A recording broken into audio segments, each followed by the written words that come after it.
right, let's move that a little bit forward. There we go.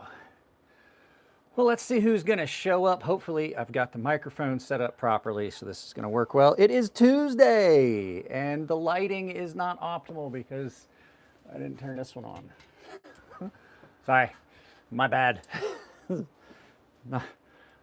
I didn't get all the lights turned on. It happens from time to time. Let me get the chat set up here. All messages. There we go. So when a couple people start showing up, we're going to look at some knives that I wholeheartedly recommend you try and find. Just a heads up, there might be some of them that are currently out of stock at most places. You're going to have to try and find them. And if I look extremely tired, it's because, well, I'm not allowed to have any caffeine. So I haven't had any coffee. So,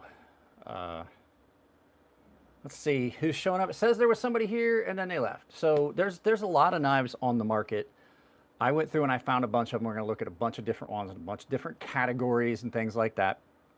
But there are knives out there that I wholeheartedly think everybody should not necessarily own, but at least try. They are ones that I think just kind of epitomize what you want in knives.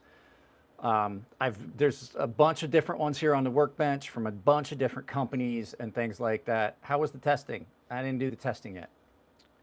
I have to schedule my appointment, and I don't know if you've ever dealt with the TRICARE program that you use for referrals and things like that as a retiree through TRICARE. It's not user friendly. It's not great. So I have referrals that were supposed to happen months ago that still haven't gotten done because, well, TRICARE sucks. That's my retiree one. That's not even a VA. The VA is worse.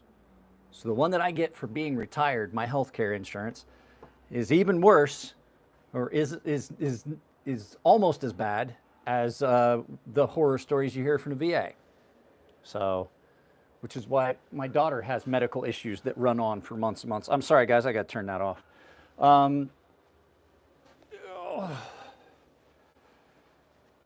Hey, guess what? Wrong channel.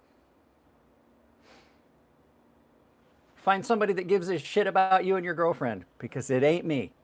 And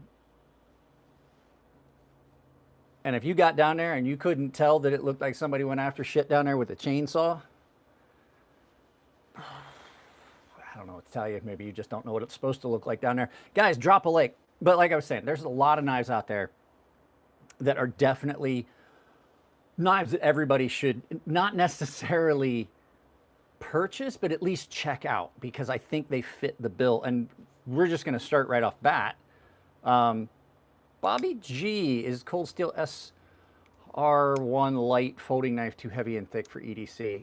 I mean, it just depends. I'm currently in my, just to put things in perspective, in my pocket, I currently have this.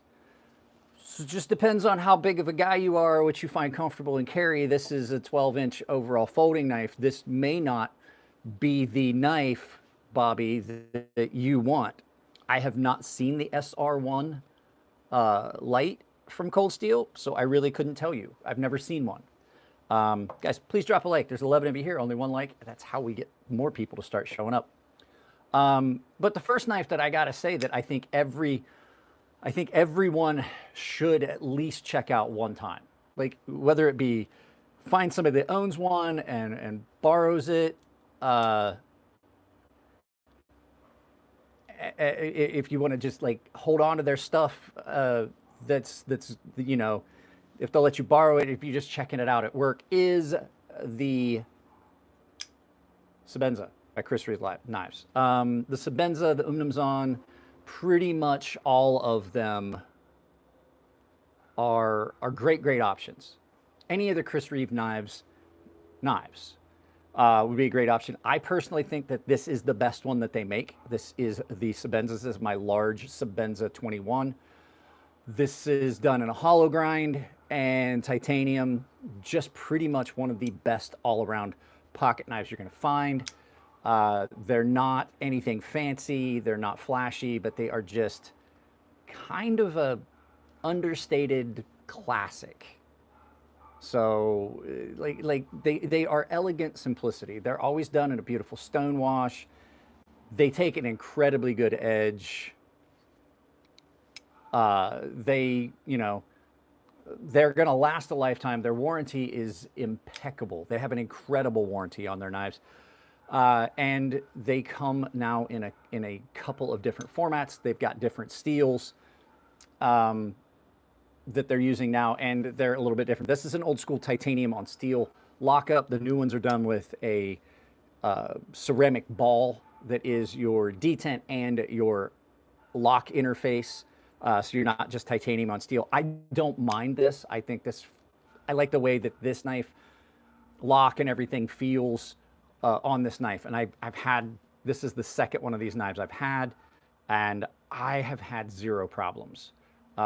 Plus, American made, made in Idaho, one of the best knives you're gonna find, hands down, for like a work knife.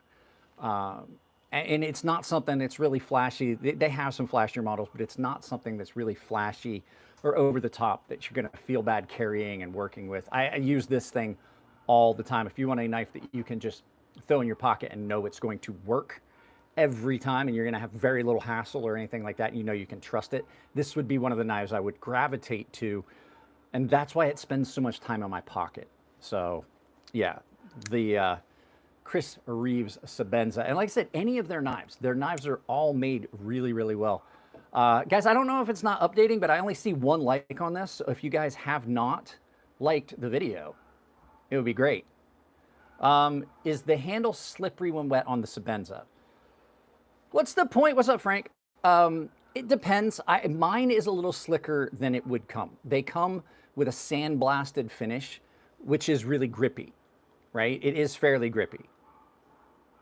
I don't like the way that feels in hand, and I don't really have an issue with it being slick in hand because of the way it sits in hand. You've got the grip on it here, so you've got something that augments the grip with this big area here, and then this guard that flips up on it, and then really, really good jimping, so it's not sliding around in your hands.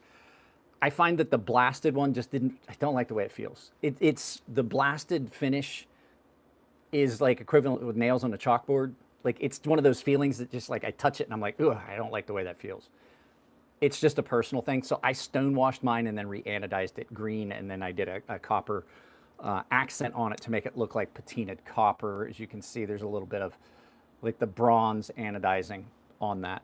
So yeah, it's a great, great knife. It's just about the perfect size for an outdoor pocket knife that you're carrying and throwing in your pocket. Make sure you go check out Frank's channel. What's the point EDC? Make sure you go check out his channel. I need to grab my reading glasses. There they are. Because I'm going to get a headache trying to read these comments on this. So yeah, this running on washers. The nice thing about this is they're very, very easy to take apart and maintain.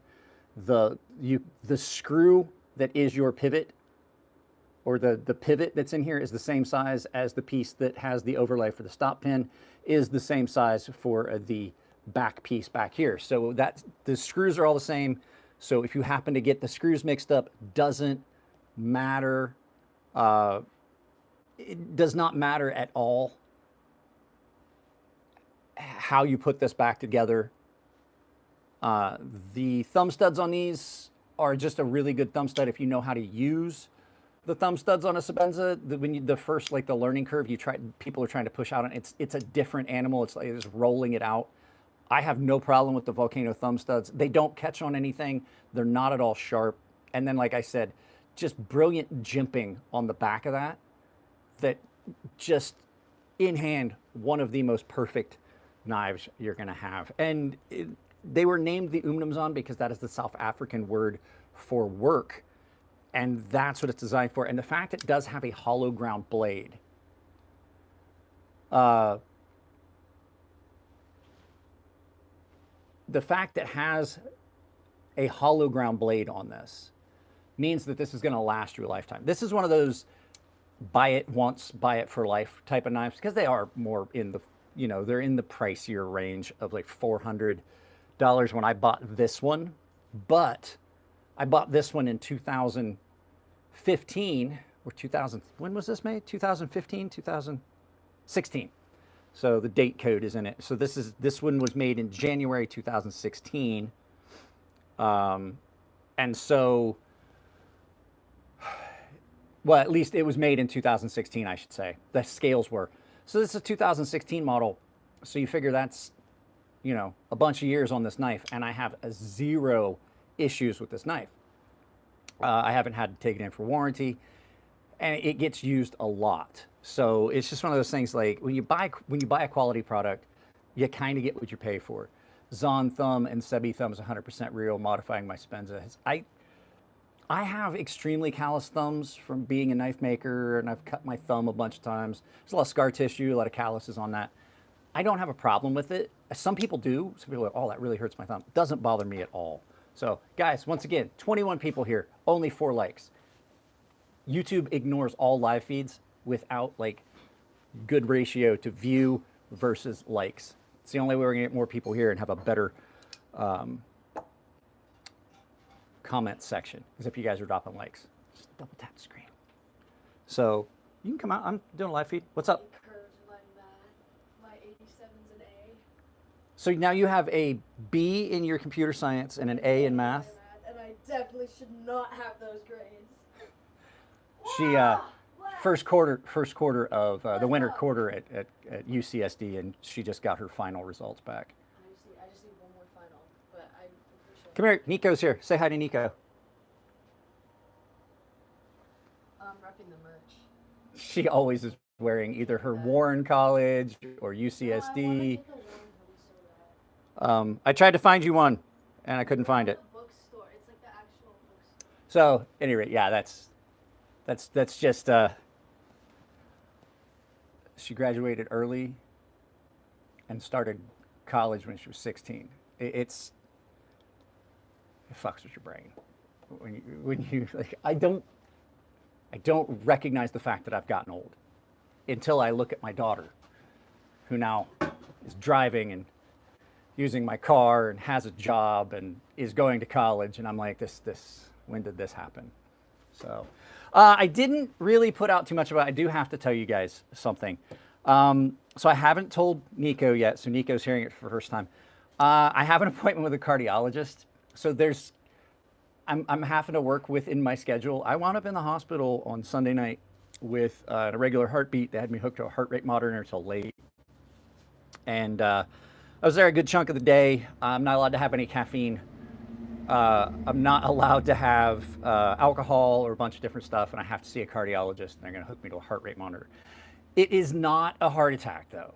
Just to be clear, they checked my heart enzymes and things like that. I did not have a heart attack related issue. There were no heart muscle enzymes. There were no like other things that would be indicative of a heart attack. It was just that my heart would beat really, really fast for a little bit and then not beat for a little bit. And if you've ever had that happen, you can feel it, and it's not a good feeling. So, Aiden, you sent me a bunch of Goonie-related stuff. So, I mean, no chance that I was having a heart attack, but they are going to want to run some tests, so I'm going to have to wear a heart rate monitor for a week or so for them to download some stuff. How am I awake without caffeine? Because it's noon and the sun is up, and I have a dog and a daughter. So other knives that I recommend. We'll look at some. We're going to look at some more. We're going to do it. So this is on the more expensive spectrum. Like me, I do a lot of weird expensive things, and I'm on the spectrum. So I'm on that spectrum. So like I said, guys, I don't have my pyrite. It's out on loan. Somebody wanted to see if they liked it. If they do, they're going to buy one with my affiliate link. Which, by the way, a lot of the stuff you guys see here, you can find with my Blade HQ affiliate link, like if you're interested in this one, which is a monster. It's as big as Nico, the Hobbit. So I don't believe you're from North Korea, and even if you were, I don't care. Don't call me comrade. So that's immediately how you get put in timeout. No politics, no religion, no current events. I know that there's a lot of stuff going on people want to talk about. I'm sure you can find a channel that'll allow you to do that in their chat. So, like I said, we've got some expensive ones, we got some nicer ones, we got some different ones. Let's look at a quick budget one that I have started carrying again. So knives that I absolutely recommend you find. This is the Migon Knives Mayoral. Now mine is in 14C20N Micarta, and it is the crossbar lock version. This does come in a titanium version with, I think, M390 steel. I have several K-bars, so, but this is a great budget knife. I love this thing. I mean, we can talk about stuff, but those topics I just related to you are off limits. This thing is a great little knife. I like this better than the Vosteed Raccoon. It's kind of in that similar class. This one is a great little knife option if you want something that is just an all-around user. So you've got a little bit of belly up front, you got some flat. 14C28N is an incredible steel. I'm not sure how they did the PVD coating on this, but I've been using the crap out of this knife, and I just can't seem to get the finish to give up. I was going to tumble this. I was going to tumble this in some in my rock tumbler to do to clean this off a little bit from being a little bit coarse. And the problem I had was they've got this on there so tight I can't get it off, and I actually stripped one of these heads here. So now it's not coming off. So this knife's not going to ever get disassembled any further than just getting the scales off of it if I need to clean it apart. So, but the finish is holding up incredibly well. And you want to talk about a knife that took an incredible edge. I just resharpened it. There was a unfortunate turn of events with that knife. I had it out for a video not too long ago, and we were talking about it, and proceeded to drop this. On my workbench, there's a glass plate underneath my mat that I use to give a nice flat surface, and it protects the wood top of my workbench. And I dropped this right on the glass, and I had to do a tip repair. The second I got doing the tip repair, I dropped it again, right on the glass, and knocked the tip off of it again. So this got sharpened twice in the same day. But it takes, I mean, it's an incredible edge on this. So this is a good all-around knife if you're just looking for a great knife. Nice and contoured on this, makes it really comfortable. The action on that crossbar lock is great. Now, if you're looking for a flipper, this probably isn't the one, because if you are wanting something that flips pretty easily, the action on this is a little soft for a flipper. It's not going to be something like where you reverse flick off of it like the PM2, where you've got a good bit of detent. Crossbar locks typically have a softer detent. They typically have a softer detent that doesn't allow for the flipping. The nice thing about, this is the Migon Knives Mayoral and 14C28N. The nice thing about a crossbar lock is you can disengage the lock on it. You see there like that? And you can just flip it open. And a crossbar lock is ambidextrous, right? And you 100% are out of the travel of that blade. So if you are someone that has a little bit of problems with your hands, I have a lot of nerve damage in this hand.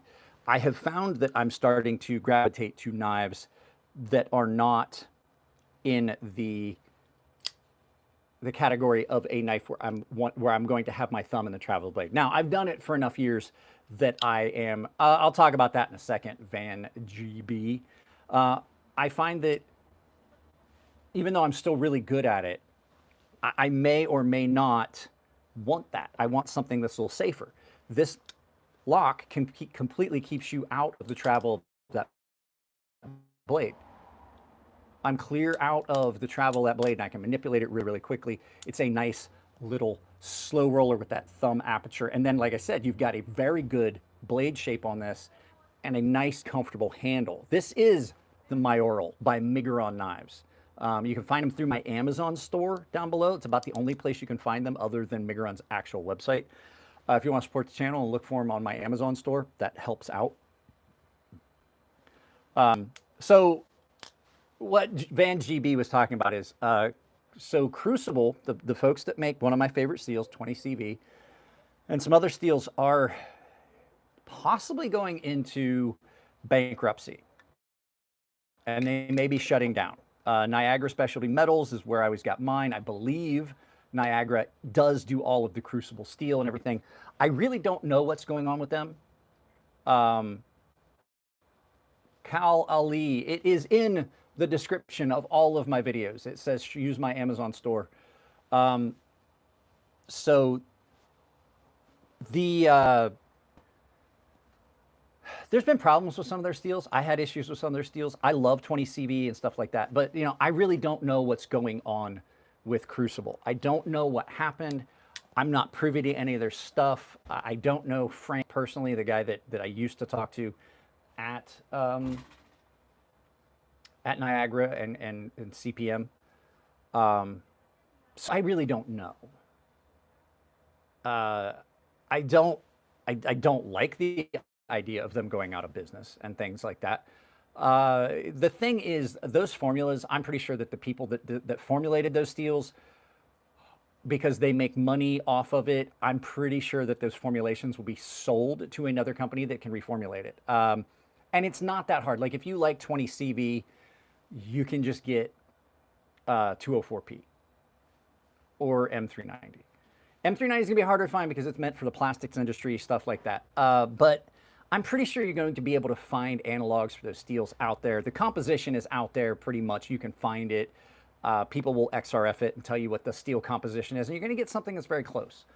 So I don't think we have to worry about those steels going away. And as passionate as, I can't think of his name right now, the guy that formulated MagnaCut, as passionate as he is about that and how much the knife industry has gravitated towards that new steel, I'm pretty sure that they're going to,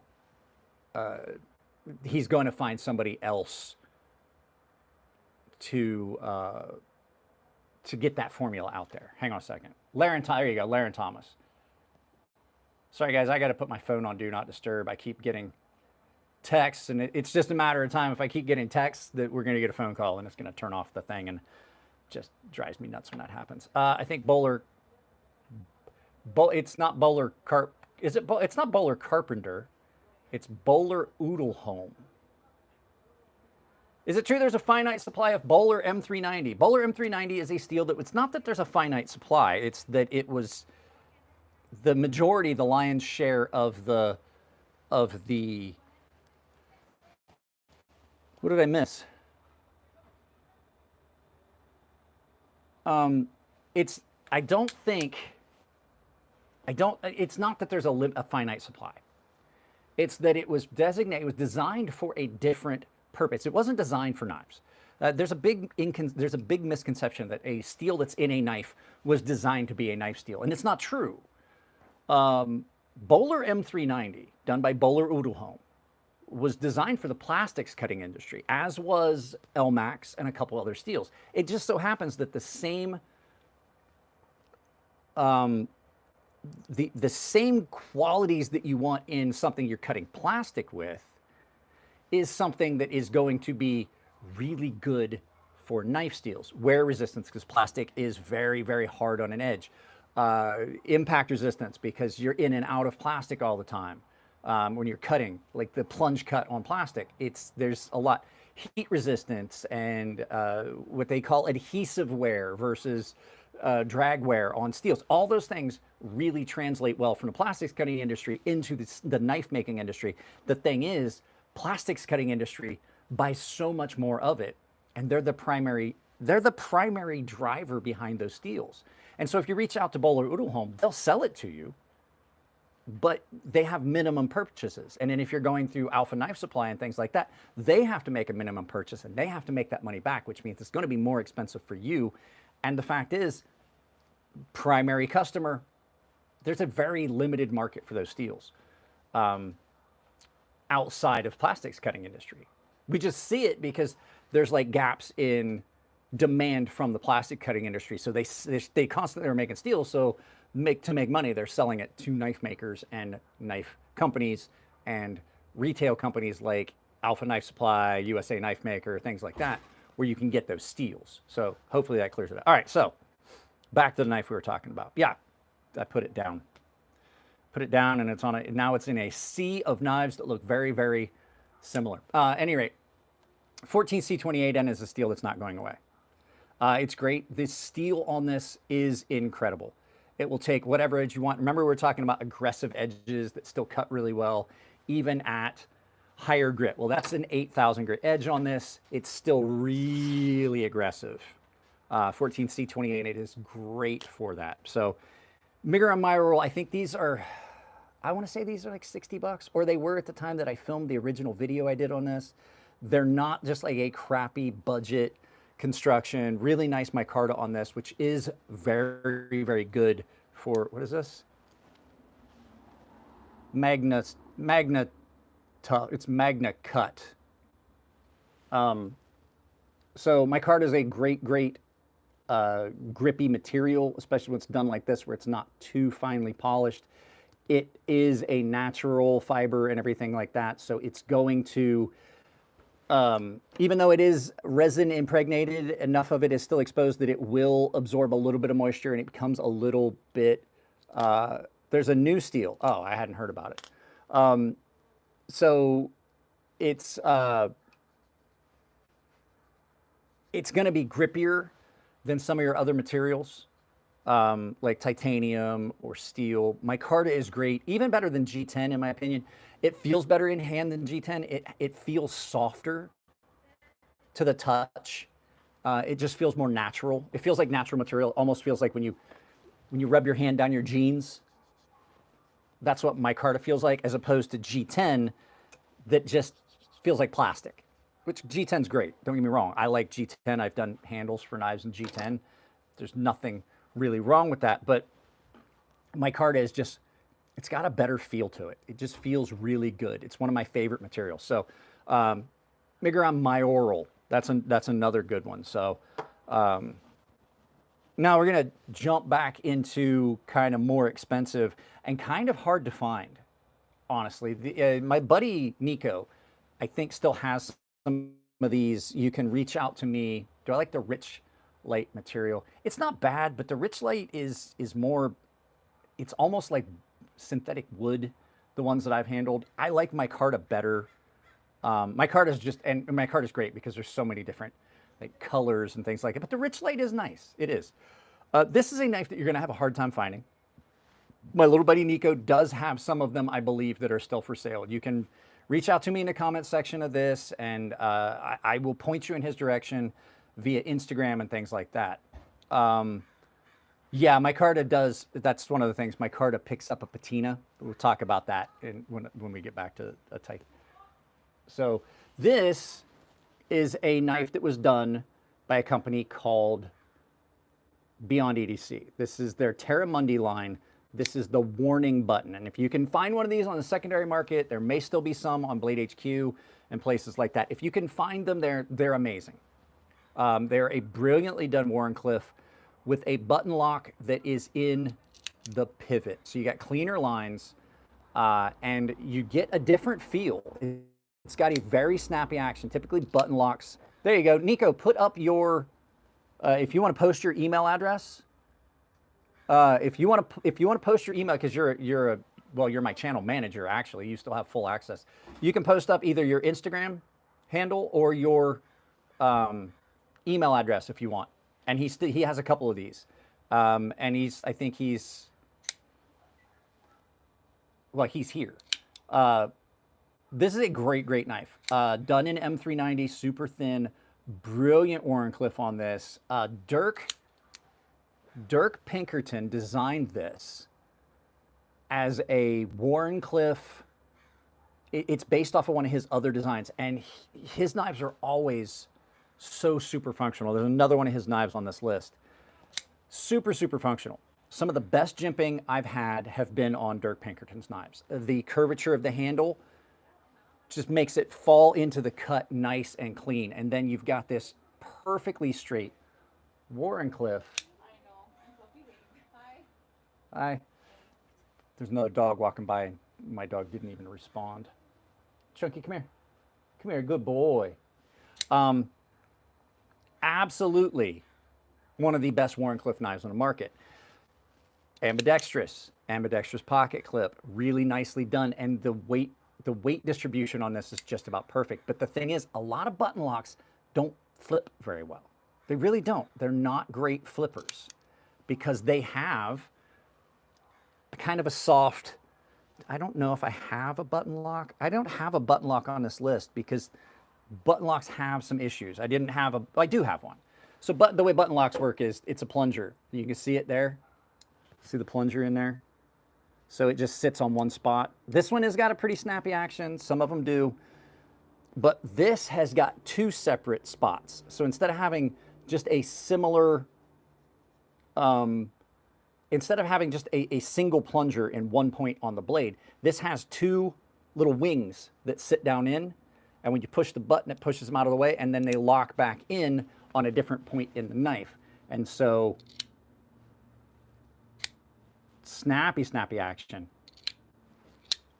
But it's in a beautiful position, and you don't have, the problem with button locks that you don't have on this is there's an additional piece of hardware that, not that it's like, so there's an additional piece of hardware. It makes disassembly problematic, which disassembly on this has its own unique things, but you don't have to worry about positioning the spring and things like you do on this. And then the other thing too is it's not as clean a look. You got extra stuff going on here that you don't have on this. Chunk, come here. Go in the house, bud. Hey, Chunk.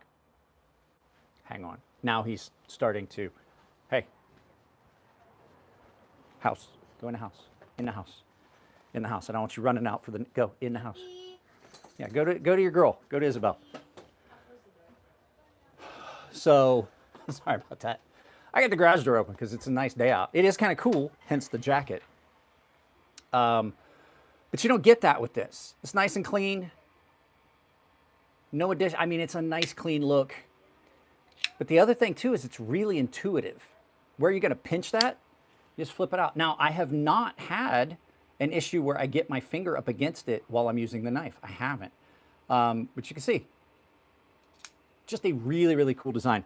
They are harder to find. Like I said, I think Nico is the only one, the Hobbit there. He just posted up his email. I think he's the only one I know that has any of these right now. And I cannot recommend more highly. This also came about as sharp as any knife I've ever had. And if you look, I don't know how clearly you can see it, this comes down to one of the thinnest behind the edge grinds you're going to find. They are a scalpel. So it's like, well, it's like this, which is a removable blade box cutter, but without the laundry list of problems you have with these. Like the only part of it you can use is to here, because then this part's back here. These are trash, by the way. This is not on the list. This was out because this does serve a specific purpose, because my wife brings containers home and asks me to cut the tops off of them so that she can use them as, she's trying to grow all kinds of crazy plants and she's turning them into pots. So for the new plants. So yeah, these things are great. They're hard. They are definitely a harder knife to come by. So that's why we're not spending too much time on them. But yeah, there's that one. Now let's get back to a more budget-friendly knife. And when I say budget-friendly, I mean almost every budget. And the funky thing about this is, the weird thing about this, is that this knife is better, in my opinion, at this size factor. We talked about this one yesterday. This is better than the full-size version. This, oh, it'll be here. It'll be here. Don't worry. It's on our list. We'll look at it in a minute. This is the Vosteed Mini Nightshade. These things are like $55. I have an affiliate link. Down below for my Vosteed link. But if you can't find it there, you might be able to find this on Amazon. You can use my Amazon store link down below as well. But this is the mini Nightshade. This is also 14C28N. This is in G10. Nicely done G10, but like I said, it's grippy-ish, but not anything like... The only thing I think I would like better is if this was Micarta. So this is a great, great little knife. And the fact is, compared to the last knife we looked at, it's a good bit smaller. This is a mini knife. This rides in my watch pocket a lot. In case you guys don't know what a watch pocket is, it's the one that everybody refers to as a change pocket because, well, they're not old enough to remember that that was for a pocket watch. It's not a change pocket. It's not your fifth pocket, where they technically, I call it my fifth pocket carry, only because people don't know what a watch pocket is. It's my watch pocket knife. Sits in there beautifully. But the thing is, it still is a very, very good grip on this. It's always good to have, like, so just to put things in perspective, a lot of times I carry this knife, which is 9 1/4, or this knife. 9 times out of 10, I'm carrying this knife. Sometimes a larger knife is kind of unwieldy for some of the tasks that you want to do. Like, I don't necessarily, like when you have a larger knife, sometimes it feels like it's too far removed from the work surface, from where your hand is. Using a bigger knife to do some tasks is a little bit more difficult. They have their place in your enemy's lungs when you let the air out of them, you know? When you deflate a person. That is a good use for this. This is for opening boxes and stuff. People, boxes. One box, one ox, many oxen. One box, many boxen. This is a boxen knife. So this thing is a great, great cutter. Nice and thin behind the edge. I really appreciate the fact that they gave you enough radius to do some tasks, but also not made it so radius that you can't use it like a flat, like a Warrenclyffe. And it's got that dropped angle that comes in really handy, which is why kukris are nice and things like that. It has that dropped angle to maximize your cutting ability by dropping the point down in line with the cut. So even though it's radiused, you don't feel like you're going to slip off the material when you're cutting. So probably one of the best double spring crossbar locks I've ever had. There's a difference between this and what's on that knife we just saw, which was the ram lock. But this is probably the smoothest one I've ever seen. The TRM Neutron is a very good knife. The TRM Shadow is what it would look like if a Benchmade 940 and a Spyderco Shaman got together on a hot, steamy night of sweaty pig sex, and then the TRM Shadow was the illegitimate love child of that coupling. Go look at it. Tell me I'm wrong. So this thing really is one of the smoothest knives. I can't carry a pew pew. So you guys are always like, yeah, you should carry a pew pew. I can't. I'm in Southern California. So guess what? I'm stuck carrying a knife for self-defense until they finally get off their ass and approve my CCW that I applied for months ago. So those of you guys that are always like, oh, you should just carry a gun. Fuck you. I'd love to. I can't. But I've taken martial arts for enough years that I'm comfortable carrying a knife for self-defense. At any rate, great, great secondary little knife. Yeah, I'm in San Diego as well. Great, great knife. Even if you've got big hands, like I said numerous times on this channel, I am 6'3", 230 pounds, and I wear triple XL gloves. That's still comfortable in my hand. 9 1/4 inch knife, comfortable in my hand. This knife, every bit as comfortable. So,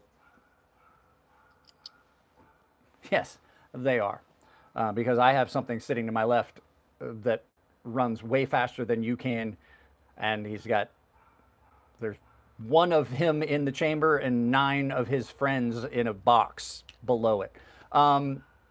The Vosteed Corgi pup is amazing. I didn't break that one out because, you know, I got a lot of knives here to look at. So, but yeah, the mini Nightshade, absolutely better than the full size in my opinion. Nice, deep carry pocket clip, completely ambidextrous because like all Axis locks, it is a completely ambidextrous locking system and knife. Another knife that is super safe because that knife does not require you to put your digits in the travel of the blade when you're closing it, unlike some others. Just like this one, like I said, button locks, also very safe because you are outside of the travel of the blade. So there we go. There was a budget one. Let's look at a more expensive one. And I think I've said this a bunch of times. This is probably, I was just saying, I have the Corgi pup. I don't think I need to. I think it's going to look like a bigger version of what I have. And the fact is, if I like the mini that much, I don't think I would like the full size.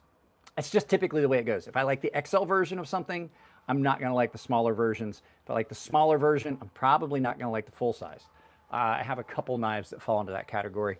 There is one I need to find. I was going to dig it out, and I've completely spaced it. So later on in this video. But we are going to talk about one that is a little bit more expensive. And it is absolutely what I think to be the best folding EDC knife you're going to find, hands down. And I would not have had this if it wasn't for one of the paying members sending it to me as a gift. This, the Spyderco PM2. Now, it has a big brother we're going to look at later, but this is the Spyderco PM2. All around, the best EDC knife you're going to find. Hands down. When it comes to blade to handle ratio, comfortability and grip, manipulability, the functionality and of being able to use it because it's not too far removed from the pivot to the tip. The fact it is in one of the strongest locks because it has got a compression lock, which is by far one of the strongest knife locks on the market. It is 100% ambidextrous because of that. Absolutely 100% safe. I'm not as good left-handed as I am right-handed. But really easy to carry however you want. If you like a lanyard, you got a big spot for it. And that Spidey hole adds to something. Everybody's like, oh, that hole looks ridiculous. Well, it gives you a very reliable deployment method with the reverse flick Spidey flick. Then a very, very good thumb ramp, which is what gets overlooked about the Spidey hole is that camel's hump that it causes.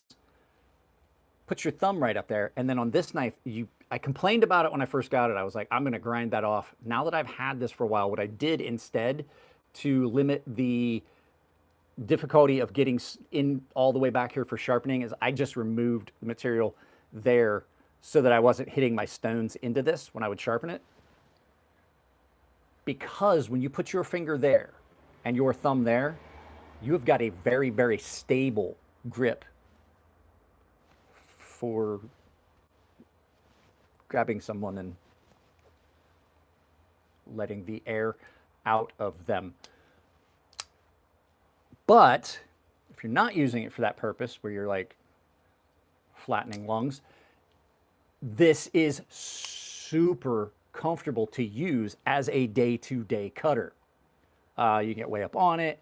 You can do all kinds of cool stuff that you would do with any other knife. The fact is that the blade from the pivot to the tip is just about perfect for still being able to do things at the tip without losing the control of the knife. We're going to look at it a little bit more in depth later because I do love this knife, but this knife is a little bit farther from the pivot to the tip. This is the Military, which is its big brother. You start to lose the ability to control the front end of the knife the farther you get from the pivot. As much as I love this knife, it does suffer from that. This does not. Absolutely easy to control this knife for whatever you're doing. And the fact is, the flat grinds that Spyderco do gives you one of the best platforms for a very good cutting edge. And if you need piercing, the distal taper that are on these comes down to a very piercing tip. Now, I will say, EDC fun. Yeah, what's up, man? That does mean that it has a bit of a fragile tip. I have seen a bunch of these that came in that I had to do tip repair on. Ron Dobbins, if you guys are getting KATSUs, use my coupon code crazysharp. You don't need to pay full price. You don't need to pay full price. I have a 10% off coupon code over there. If you're paying full price, well, it's because you're dumb. I've said it a bunch. I'm just kidding. I'm not saying you're dumb. You may be. I don't know, but I'm not the one saying it. So can you carry legally OC spray? Yes, you can carry OC spray in California and San Diego. However, there's a limit to the size of the container you are allowed to carry. You know what? My wife's not here. My daughter's not paying attention. I can't go any longer without caffeine. I'm starting to get that horrible headache. I have not had caffeine at all today. Give me one moment. I have a solution. I have a stockpile of these. I keep them hid from my wife. She doesn't like when I drink these, so I have a stockpile of these hidden. I'm gonna have an energy drink. There's a lot of options for Spyderco's aftermarket. I personally don't like the idea of. So I had some heart arrhythmia, irregular heartbeat over the weekend, and I'm not supposed to, but I also know you can't just quit. This way it doesn't look. This looks like I'm drinking water. And I'll hide the can. Ron Dobbins, you're in Coronado. We should figure it out. I'll put up a thing, Nico, and I'll get it figured out. I wanted to do a meetup, like in-person meetup somewhere. Wow, guys, it's bad. Like it's I usually have, like when the cardiologist was like, so I'm gonna need you to have no coffee, and I'm like, how many cups is that? She's like, that's none, and I'm like, no, so you don't understand. I haven't had coffee until I'm on my third cup. She's like, I was like, having coffee starts when you wake up and ends around dinner time. I gotta hide this on the shelf here till they're, Jesus, full send. I need.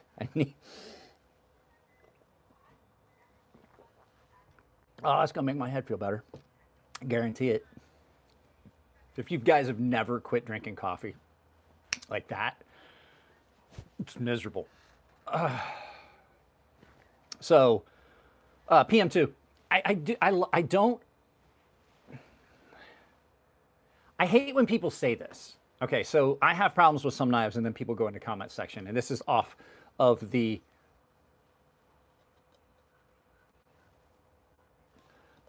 This is off the topic of the knife itself, but people are like, oh, if you don't like that feature, you can just order this secondary. I'm like, here's the thing. It's like with the sheaths for cold steel. I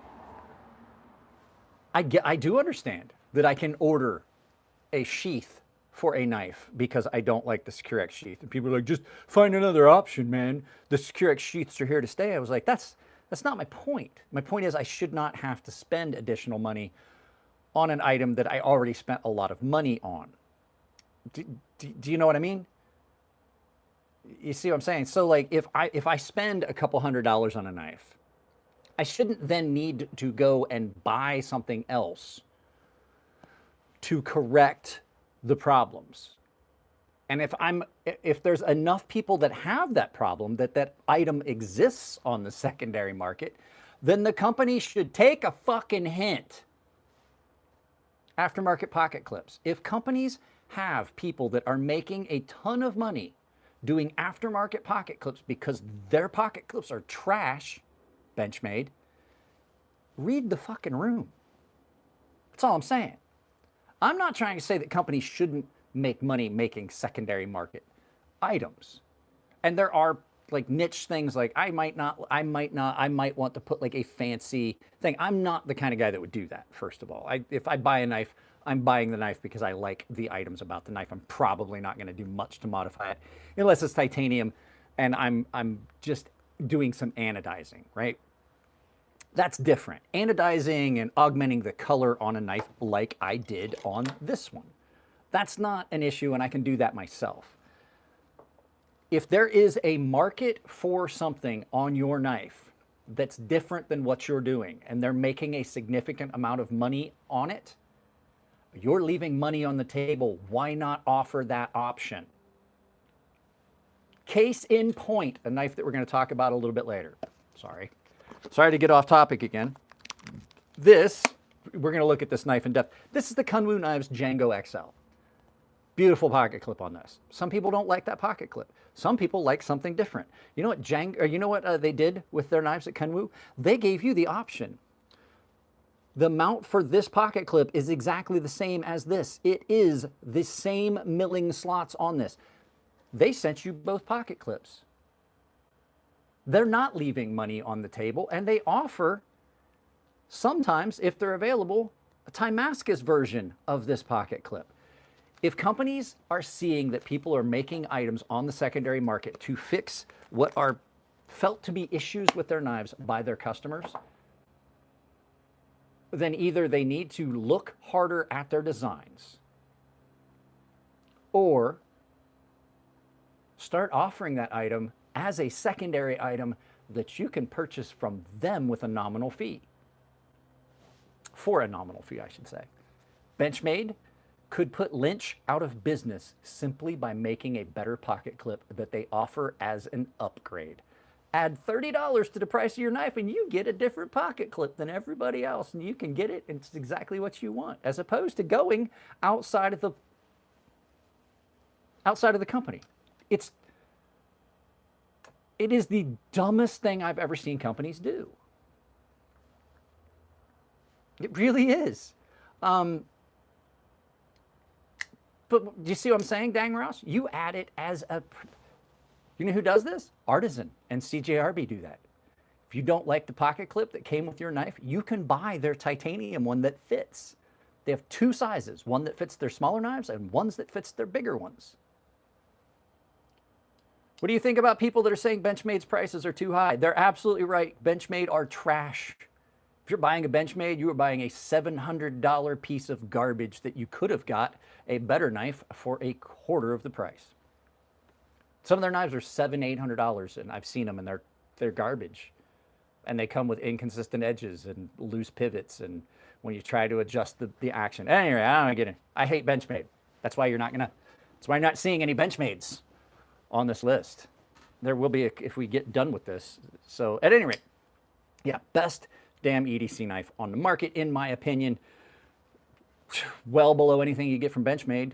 The only company I think that is offering a better proposition for American-made products than Spyderco and Microtech, I would say, is Hogue.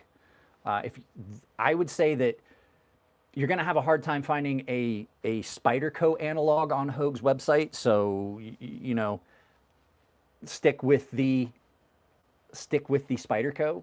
I like Sal, and I've gotten to where I don't hate his son as much as I previously did, because I thought he was pissing his father's business away, and I did like Sal, and I thought that Eric was taking the business in the wrong direction. But what I'm seeing from them now is great. But if you want a Benchmade analog, get a Hogue. You can get a Hogue for a quarter the price you can get a Benchmade, and I guarantee you two things. It's American made, just like Benchmade, and it's gonna fucking be better. And a third thing I can guarantee, it's gonna be cheaper. And I like the people at Hogue, and I can't stand the people at Benchmade because they're garbage. Their knives are garbage, and your pivot's not gonna be loose in a Hogue.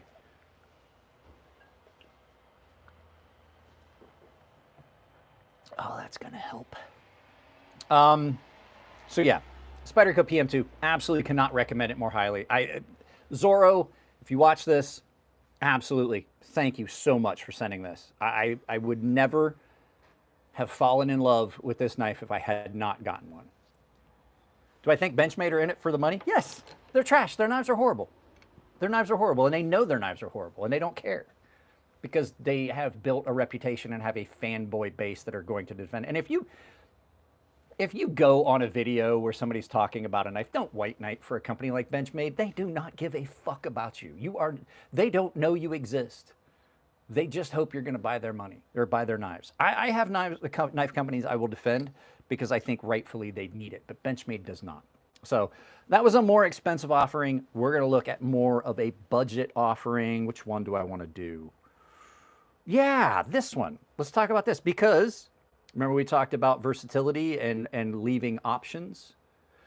I don't have the Auto Buck 110, and I don't know where the fuck my Buck 110 is. I do, however, like the Schrade old timer. I can't remember the model number. The one that looks like the Buck 110. I like it better. It just fits my hand a little bit better. It's not that it's a better knife, because it really isn't. It's done in cheaper materials. At any rate, go check out the Benchmade 710. No, don't go check out the Benchmade 710. That fucker is like $500, $450, $500. This is a knife done by a company called Ironfly. Now, you see that pocket clip? Does it look familiar to something we just saw, the Django? It's because it's the same company. Kunwu owns this. This is their budget line. This is an incredible knife. This is a really nicely done cleaver-style Wharncliffe. You can put, and I tested it, absolutely can, put the pocket clip off of this knife on this one. So if you reach out to Kunwu Knives, they seem to be amazing people. You can probably get one of these pocket clips and throw on this knife if you want. Ambidextrous, easy to put in pocket. This is a great knife. Button lock Wharncliffe in 14C28N. Now, you heard me talk about 14C28N. I love it. I love a very good Wharncliffe. Perfectly straight on this, just gorgeous knife. It's in a button lock with contoured G10 handles. Nice little spot to put a lanyard if you want one. It's an attractive knife. I will say, it's not super easy to disassemble. I had it apart. It did have a little rough spot where the plunger travels. Oh, I've got a couple. I got a couple on the list. They're sitting right here. We're going to talk about some of the Rosecraft traditionals like this Senator, and I was saving those for last. That is the Rosecraft Sweetwater Creek Senator. The contours on this, yeah, there you go, EDC fun. The contours on this make it fit the hand beautifully. So there is a lot to be said for fully contouring handles on knives. The thing I'm going to say is I have the Django XL. I've had the Chad that's here that went to, the Chad that was here that went to Outdoors 55, that was Aiden's knife. He sent it to me to give to Outdoors 55. And I've had the Django and I own the Django XL. I don't see a difference in quality of craftsmanship. What I see is a change in the materials that are costing a little bit less. This knife is every bit the quality product that its much more expensive cousin is that we're going to talk about a little bit later. And this isn't really that super expensive, to be honest. This thing is a beautiful budget knife. You see the action is so smooth that it will drop so fast that it drops back out of detent. So absolutely super comfortable in hand. People complain about finger choils. I like finger choils. On this one, you get way up on it and the edge, you're right up against the edge. There is no other, I have some other knives that have, let me find one that has a choil and a plunge. I don't think I have any on this list. Sometimes what you'll have is you'll have the choil that comes up and then a plunge. So you have a spot up here where you're going to catch on things. In this knife, I always hold it in this grip. I have not used this knife in this grip. I either use it in this grip or I'm clear up in it like this and I'm using it at the very tip like box cutter. One ox, many oxen, one box, many boxen. Great, great knife for cutting up cardboard, opening packages. Just a great all-around knife. The only thing I will tell you, the glaring issue with this is it's a pocket hog. It does take up a good bit of space. It is every bit as bulky in pocket. It takes up as much space width-wise as this. It takes up as much space going this way across your pocket. If you're trying to reach into your pocket to grab something, this takes up as much space that way as this does. She's got a fat bottom. But I typically don't put stuff in my pocket with my knives. So this is the Ironfly YOLO. Like I said, it is a division of Kunwu. It is like their budget line of, what do I have in that pocket? Oh. Something for a video that we're not talking about yet because you guys haven't seen it yet and I have to do the video first. Not true. I will put this in my pocket with another knife, oftentimes a much thinner knife, but I typically have two knives. It's just a force of habit, being in the military. 2 is 1, 1 is none. Same with firearms, same with crew served weapons, same with knives. Plus there are things that you might not be able to do with this knife that you can do with a smaller knife. A lot of times I'm carrying a smaller knife other than this. So this thing is absolutely brilliant for a nice little budget knife. And the fact that it's a button lock means you have multiple. It doesn't have a flipper tab. You can reverse flick off this. A lot of your button locks, you can't. They have a softer action. If you guys are just joining and you're here, drop a like. But the fact is that the detent on this is stiff enough on this one that you can, you can flick it. You can't flick it. Dave, I got to get a hold of you. You were in a dream I had last night, and you and I got in a hell of a fight. And I was going to call you this morning, but at any rate, I do have one. I have a Kunwu titanium, and it's not 400. I think they're like 3 something. But at any rate, this thing's just a brilliant, brilliant knife. Great, great knife. So many deployment methods. Like I said, you can, like if you, that's a fun one.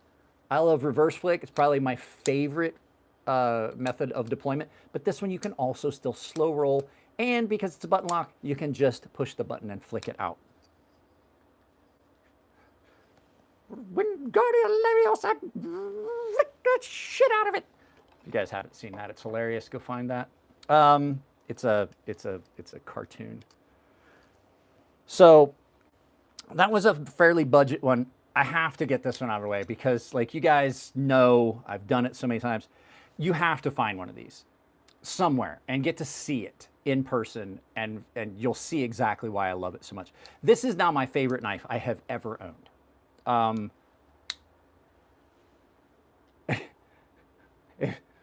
Well, we tore up a bunch of furniture, and I woke up and I was like, Jesus Christ, that was funny. This is the Microtech Amphibian ram lock, and this is in the pricier range. And this is not one you're going to be able to reverse flick. It just does not have the detent for it that you want for that. It's more of a slow roll, but it has really just taken, it's taken its spot at the top of everything I own. Just so you guys know, I have more than $1,000 knife in my collection. As a matter of fact, I have at least 3 knives that are well over $1,000 each. $310, and this beats all of them. And it's just a combination of a lot of things. It's just like, in my opinion, a perfect storm of so many things. You got the beautiful blade shape on this. You've got this great. I do have push dagger. Come in on one of my other live feeds when I do them. Subscribe to the channel so you get notified. And it's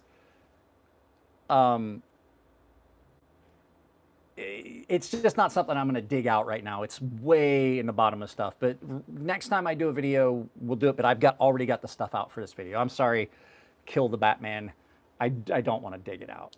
But this, depending on what time, if you're still around at the end of the video, maybe if I have some time left, but just a brilliant, brilliant, perfect storm of everything on this knife. First of all, big hands, big knife, super comfortable. Nice spot for your thumb on this, beautifully placed thumb plates.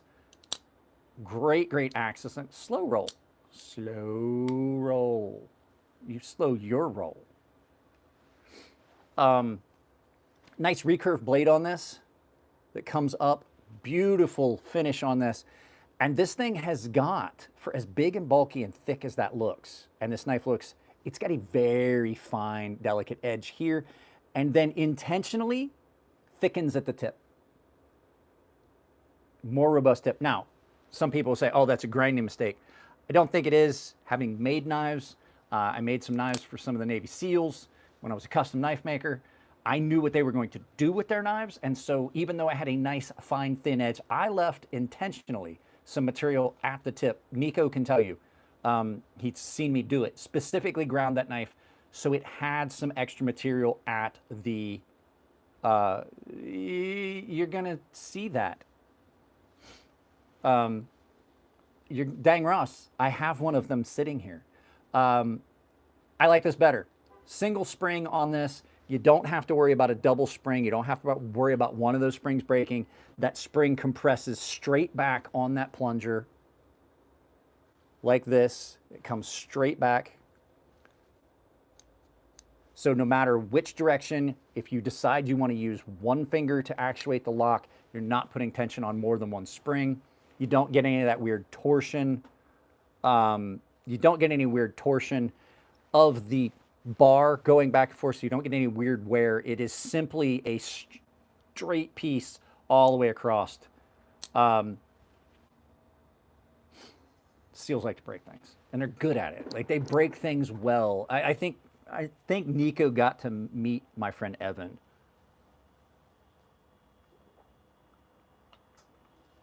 I haven't even drank half that. My headache's already gone. That's all I needed.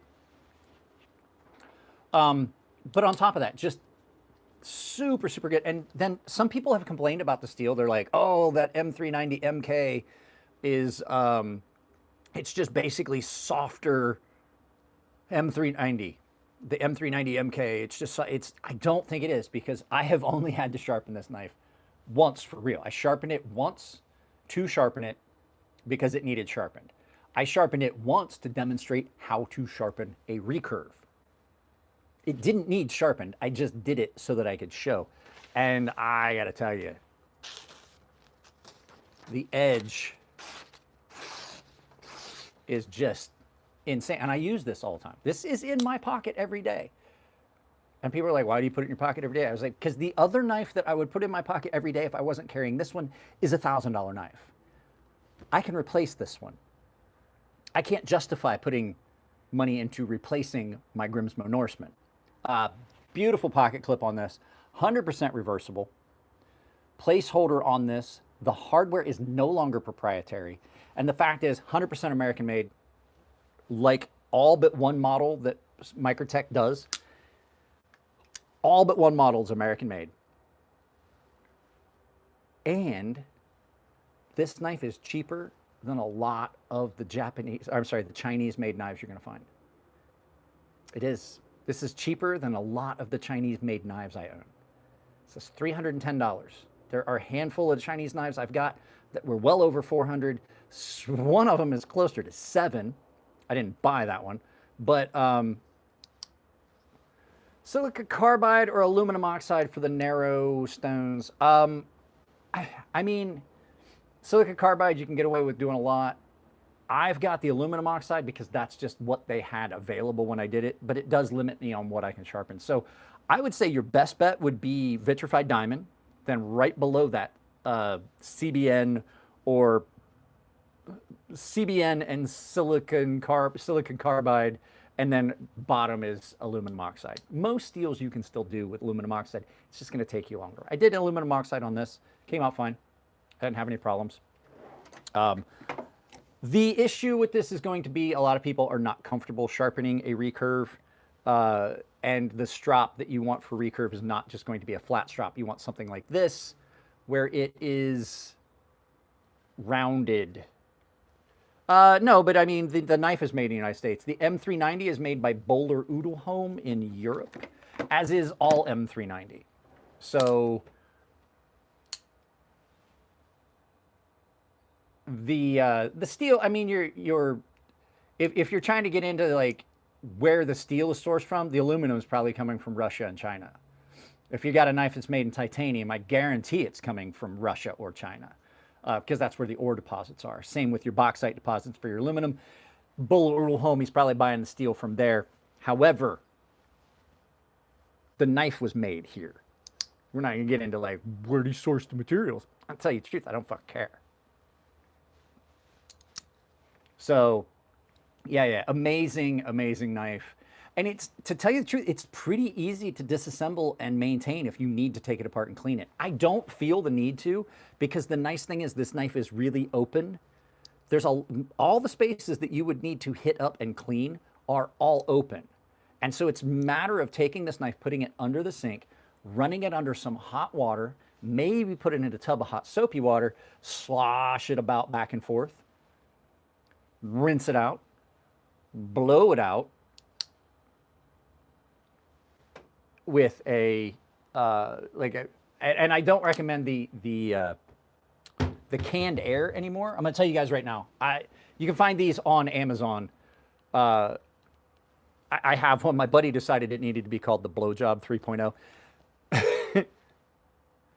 It's a rechargeable air duster. This is one of the best ones I've seen. It's just incredibly powerful. And you can blow all the water and everything out of those areas. You can actually clean all the lint and stuff out of it, but it is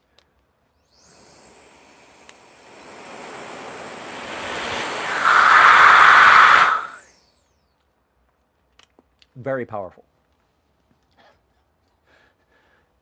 It's definitely good enough to blow out the pivots, and that's what I use it for, because canned air, keyboards and stuff like that. Get one of those. They are like 40, 50 bucks to get one. You can go into my Amazon store, look for these. Rechargeable air blower, air duster, comes with a bunch of different tips that screw on and everything. But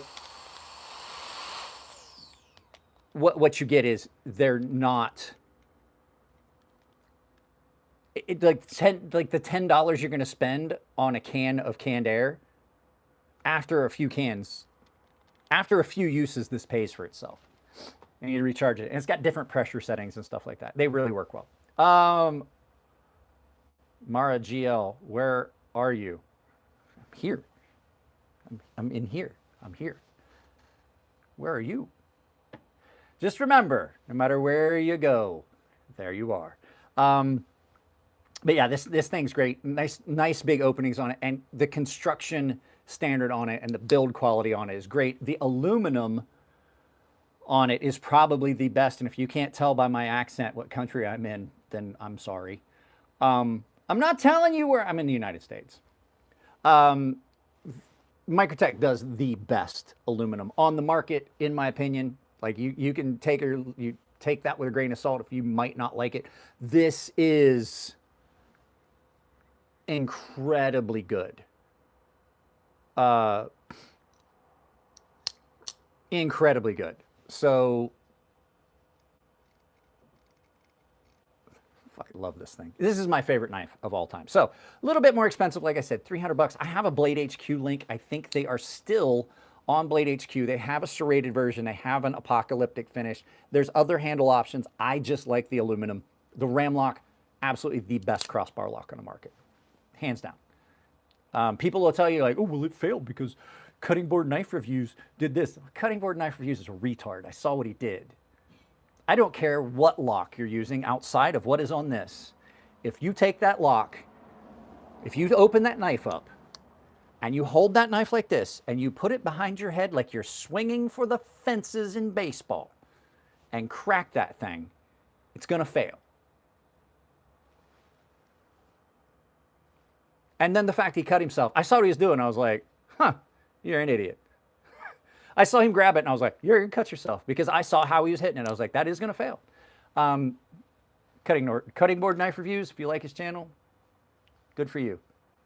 I've watched 4 of his videos, and every one of them I left, and I was like, that dude's retarded.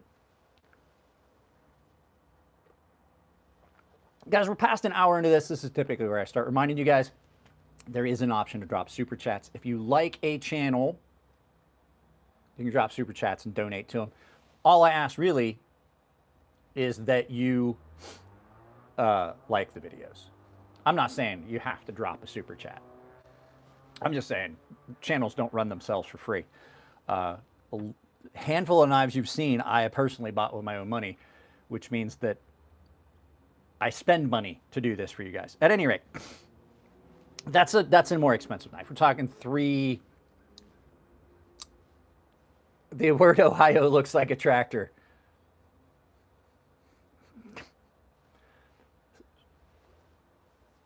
To the top with you, sir. How do I pin a comment? Can I pin that comment? There we go. That is the pinned message.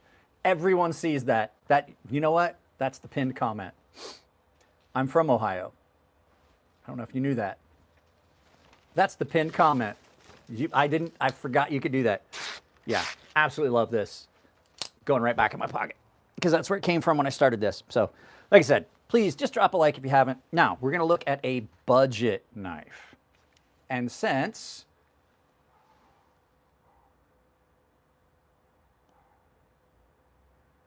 EI Navarro EDC, the one that asked me about it. This is a budget knife I cannot recommend more highly. This is, bro, Nell, you know what? No, I'm not doing 10 push-ups, because you know what? When I retired from the military, I said I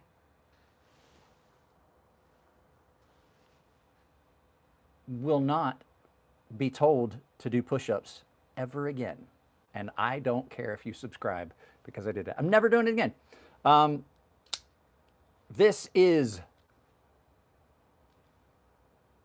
the Petrified Fish Havrog. And this thing's great. I had this knife come in for review from Jared over at Neves Knives. Not this particular one. I had this model come in for review from Jared over at Neves Knives.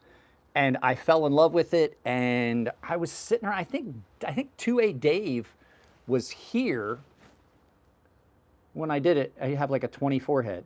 No, I have maybe a 5 head, but that's because I just don't like combing my hair. So I get my hair cut twice a month in a fashion that means I don't ever have to comb it. Just one less thing I got to do in my fucking day. So Jared sent me this, and it was one of the first knives I'd gotten that were in this format, where you had something really cool. And I'll turn this around so you can see it better. This is a Micarta backspacer. You can see the liners, but it's a Micarta backspacer, but it's also Micarta thumb studs, which is a very, very unique look.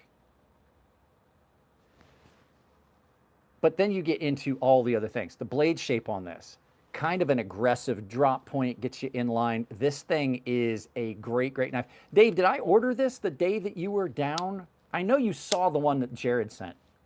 At any rate, no real finger choil on this. No real finger choil on this, but it's got a spot here where you can get up on, and it turns that sharpening choil into like a finger choil. There's several knives that do this. One of the other knives we're going to talk about in a little bit is a company that does it a lot. So you get in this, and it's really, really comfortable, and it's aggressive. Is it better than TRM Shadow? No. It's different. Nice bit of weight reduction in this, but the cool thing is it's really comfortable in hand. Really comfortable in hand. They did this. See, if I could get every knife in Micarta, I would. Like if there was a Micarta option for this, if this was a gift, I would take. I love Micarta. The only thing I will say is Micarta gets does get dirty, but you can always clean it up. I don't like G10 as much. This thing, beautiful micarta on this, but they did all this contouring, right? That gives it a unique look. But it's not just for looks. It winds up taking that and contouring that like you get with some of the more radius knives like this one we're going to look at here in a little bit. And it gives it that radiused feel, but then when you get it in hand, your fingers drop right onto that, on that little shelf there. And so when you get it in hand, that little spot right here, I didn't want to, as I was leaning in, I didn't want to up and stick it in my 20 head. So your fingers sit on that. Now your hands are always greasy and dirty. Guess what you can do? You can wash it. Washes right off. A little bit of dish soap and a rag, washes right off. When you watch my videos and you see knives that are in micarta and they look pristine, that's because they got cleaned right before the video got filmed. As a matter of fact, filmed a video about this. See how clean that looks? It didn't look like that before. It was almost black. It was almost black. And so it got cleaned up. But I get what you're saying. So, what happened to the OG hat? We'll talk about that. I bought a new one, and it's very uncomfortable. It only gets used for filming. I'm trying to keep it really clean. It hangs up. It's just not good. The other one is really dirty, and I have this. This was a gift from, this was a Christmas gift from my wife and daughter last year. And I'm like, it's a great hat. May as well for live feeds and stuff. I use that for filming. But it's just not comfortable. I'm very disappointed. How do you clean micarta? Soapy water. Hot soapy water in a rag. Then you just do the whole thing. But no, back to this. So this has got these big thumb studs on it. It is a liner lock. But the cool thing is you can reverse flick right off those thumb studs because they're in a really good position for that. And they're fairly large. But where they're positioned, everybody's like, hey, it's going to get in the way of cutting. And I was like, do you see how I'm holding it? I had a guy tell me that while I was using these. Those thumb studs are going to get in the way. I was like, do you think the thumb studs are any more in the way than my thumb is? Where I put my thumb while I'm using it to cut? I don't. I've asked people this. It's like, do you really cut all the way back here with your knife? Unless you're just doing like small duty stuff. Like if you're cutting cardboard, are you cutting all the way back here? Because I typically am cutting, and you can see it on my knives when you look at the wear patterns and the streaking. I'm cutting here or up here. Like from here up. Like the back part of that knife, probably I could take all of that off and turn it into a great big choil and still be fine. I'm typically using from about here on up on a knife. And typically when you're holding a knife like this, you're holding it like this, even further up like this to cut with. The thumb stars aren't any more in the way than my actual thumb. Action on this. Just super buttery smooth. But like I was saying, that contouring just makes it feel so good in hand. So Petrified Fish Havrug, I think these are like 55 bucks on Amazon.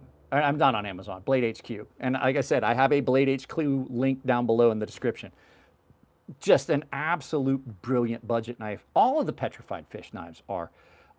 You can search them on my Blade HQ store if you want. It's a great, great knife. They are removable for fixture assembly. You can unscrew those. They just screw on and off with a, looks like T8 Torx to me.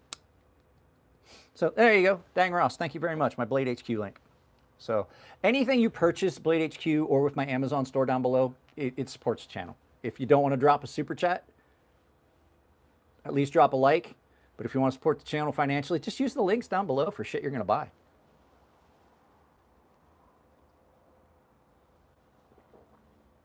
I guarantee you're going to do some Christmas shopping on Amazon. Are the thumb studs? No, they are. The thumb studs are micarta. Micarta thumb studs. It's the same material. It's just cut at a different angle. This could be a different material. I think this is maybe a different micarta. But yeah, it is absolutely a micarta thumb stud. They're not Damascus. I don't know. What's Damascus? Huh, I don't know. Also, it doesn't cost more than just breaking off a chunk of the profits. Yeah, Amazon doesn't need all the money you're sending them anyway. So, budget. Now a little bit more pricey. Probably a little harder to find.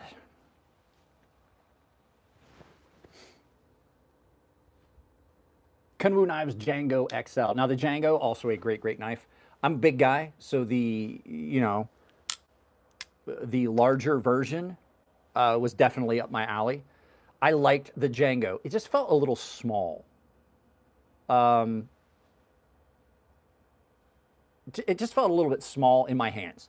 So when they came out with the Django XL, I was kind of excited. I was like, eventually I'm sure one will show up. I had one show up to my door and with a message stating that it was a gift and it was mine. And it came in a beautiful, beautiful box. Kwo is a great, great company. I've talked to them a couple times. They are amazing to deal with. This one is an LMAX, super thin. It's got this great outdoor style blade. It's got a clip point blade, so that means that the blade is swept up past the cutting surface.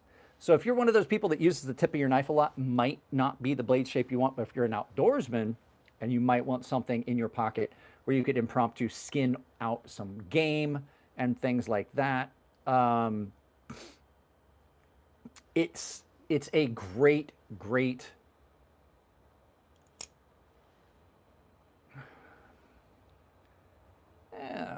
we'll just go ahead and take that down.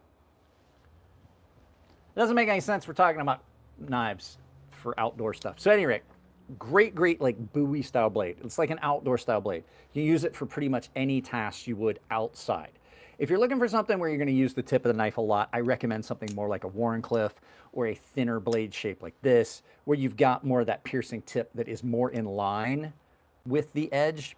But like I said, you want something in your pocket that you can do the majority of tasks like small game and things like that. Might be more up your alley because you've got this pronounced belly and the tip is further back, so it's a lot harder to pop a gut on an animal. If you've ever done that, if you've ever been a hunter, you've ever popped a gut on a deer or an elk or something like that, it's a mess. There's a lot of cleanup that has to be done with that meat now because you've just basically contaminated. My wife just pulled in. A lot harder to do that with this knife. It's not a dedicated skinner, but it's more of a knife like that. Really, really comfortable. Titanium, LMAX, and this is the X-Tau with the X-Tau lock, which is XT lock, which is what one of the guys was talking about earlier. This is a crossbar lock. It's a very good crossbar lock. There's no blade play in this. It doesn't have the issues that you get with some of the Benchmade crossbar locks. It definitely has got a lot more. Can you leave any of the stuff back there and I'll just get it when I'm done? I gotta hurry today. You got to hurry today?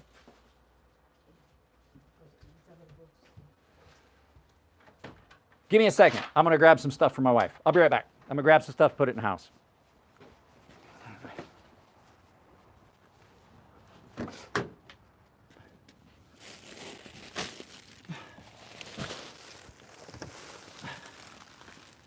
Sorry, guys. Sorry, guys. Oh, shit. Oh, that's not good.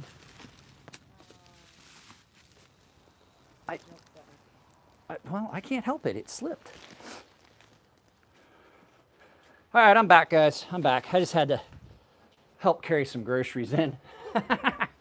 Could you guys hear me when I was out there? I would argue for skinning. I have... Most of the skinning knives I've ever had have not been dedicated fixed blade skinning knives. They've been a folding skinner. For a caping knife and for popping joints and things like that, absolutely yes.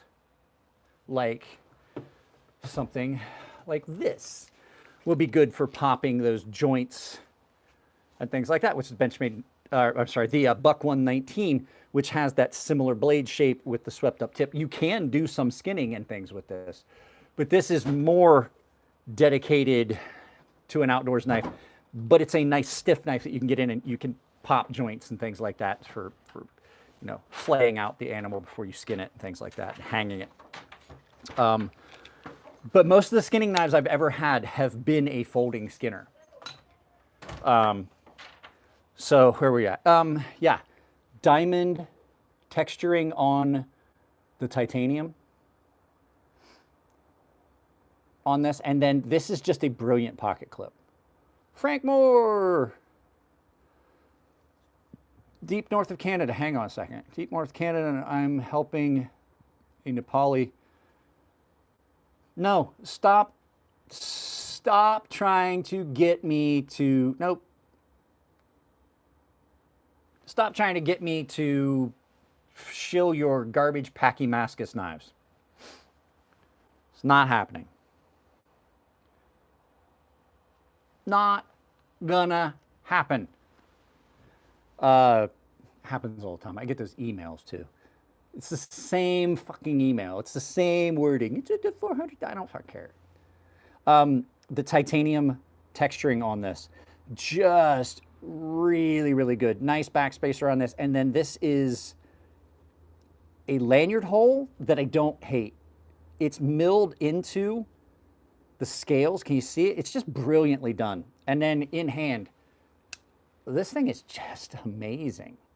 You can get all the way up in that forward choil, which is good.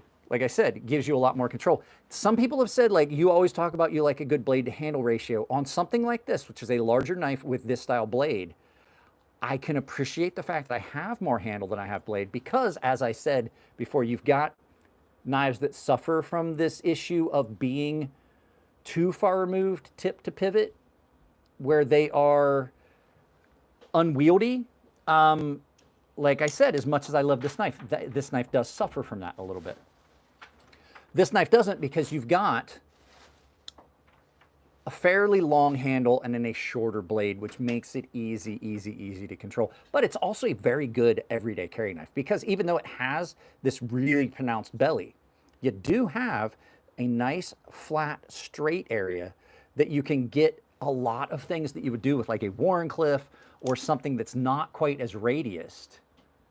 I wouldn't recommend any Benchmade. If you want a Benchmade, the best Benchmade you're going to get is going to be made by Hogue. It's still American made, and it's going to cost you a quarter of the price. Don't buy Benchmade. They're ripping you off. They're not making a good product. Benchmade fucking sucks. I own one Benchmade, and it was a gift, and I never carry it. I use it for size comparisons. This thing's just great, and then the action on it is amazing. And it's so good and simple and plain, but they went out of their way to give you just that nice little pop, that premium pop, by putting a Timascus pivot collar, right? Everything else is just the titanium and steel, and then you get that nice pop of that pivot collar in Timascus. And so it's just one of those things that, like, companies, when they do that and then they don't charge a premium for it, is really nice. And I do like the way that their pivots look. Beautiful milling. And a lot of people don't like logos and stuff on pocket clips, but there's ways to do it that aren't over the top and don't look cheap. I like the Kunwu logo being like carved into the pocket clip. It's just really, really good. Yeah, there's definitely better options for your money. The price that Benchmade is charging is ridiculous. This thing is a much better knife than any Benchmade I've ever handled, and it's still within the same price range. Granted, it's not an American-made knife. If that's what you're looking for, go with a Hogue. Don't go with Benchmade. EDC fun, you take off, and I will see you later. But yeah, just brilliant. Then get a Hogue. Hogue is going to be an American-made knife that's going to be better. Look at the Spyderco options and making Golden, Colorado. If that's what you want, I understand a lot of people do only want to buy American-made knives, and at this point, you're limited. You're limited on what companies are going to do it because American manufacturing we've priced ourselves out of the market on a lot of stuff. So, knife I have in my hand right now, this is the Kwo Django XL. A little bit harder to find. A little bit harder to find. It's not. They're not as available as I would like, but I'm sure they're going to do another run of these. So you can check them out. Brilliantly done knife. And the fact is, they have consistently stated that their prime objective is to give you the best option for the best heat treat that you're going to get at the price point. And I think they've done it. The Kwo Chad was coming in at like 67 Rockwell on that. This is the best LMAX I've ever had, except for custom heat treat LMAX. Just insane. The only knife I have that has a better heat treat on LMAX than this, when it comes to having sharpened it and used it and all that stuff, is going to be a custom heat treat on a knife that I own that Elliot Williamson did in shop. And that's just because it was small batch, no more than 5 knives heat treated at a time. This is full production heat treat. So there's that one. The Kwo Django. Oh, I got a lot of knives left, so we're going to have to kind of speed it up because I have a couple videos I want to try and film today. More budget-friendly option. This is the Stinger by Finch Knives. It's a nice little folding knife, beautifully done. The Finch knives, all of them have been great. This is in 154 cm steel bolster lock with ebony scales, glow-in-the-dark shield on that. But the cool thing about these knives are they're all super functional. Most of their knives are based on slip joint designs. So this is a nice little thin knife, almost, it's like a drop point, but it's got kind of a Warrenclyffe profile to it. Just beautifully done. It's a bolster lock, so it's a frame lock with scale overlays, and then you've got the bolster where the lock is part of it. Flipper on this, but the cool thing is the flipper on this then becomes, since this doesn't have a finger choil, it just has that sharpening notch, you can still get on that and use that like a finger choil every bit as easily as you can an actual finger choil, but not give up cutting edge on that blade. Just all the Finch knives have been great. In and out of pocket, this thing's beautiful.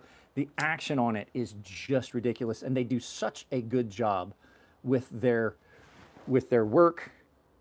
Here, yeah, Rick Hinder is a dick. We can talk about that, Weevil, at another time. I've met Rick a couple times. I actually had one of his knives that I said was knife of the year. He got called out for something he 100% was doing. One of my friends on YouTube called him out for substandard heat treat on their steels, running them lower than they should, inconsistent heat treats, and issues like that, and he sent them a cease and desist. So I will never have, there's companies that I've blacklisted. I will never have a Hinderer knife on my channel again. I will never have a Greg Medford knife on my channel. I don't care how good they are. I don't care how much people love them. I can't stand either one of those people at this point in my life, and I'm like, fuck them. I'm not going to give them any praise. And being an Ohioan, I for years was like, I'm, Rick Hinder doing good, making your fellow Ohioan doing good. Yep. Oh, all right. American made. Kershaw's truly American made. It depends. Kershaw, some of them are not, some of them are. You just got to look. This one's not. But this thing, like I said, great knives. The guys at Finch went out of their way to offer a good product. And a lot of their knives, like I said, are based on some old school slip joint designs. This one is not. I have one that I could show you that is and I'll show you what I'm talking about. Just to give you an idea, it's right here. It's not too far away, so I don't have to like go out of my way to get it. This is one that's based off of, so this is the buffalo tooth. It's based off of a slip joint design called the elephant's toe. Case made a bunch of the elephant's toe knives. Other companies did, and when we look at some of the slip joints, I'll explain. But this is another Finch.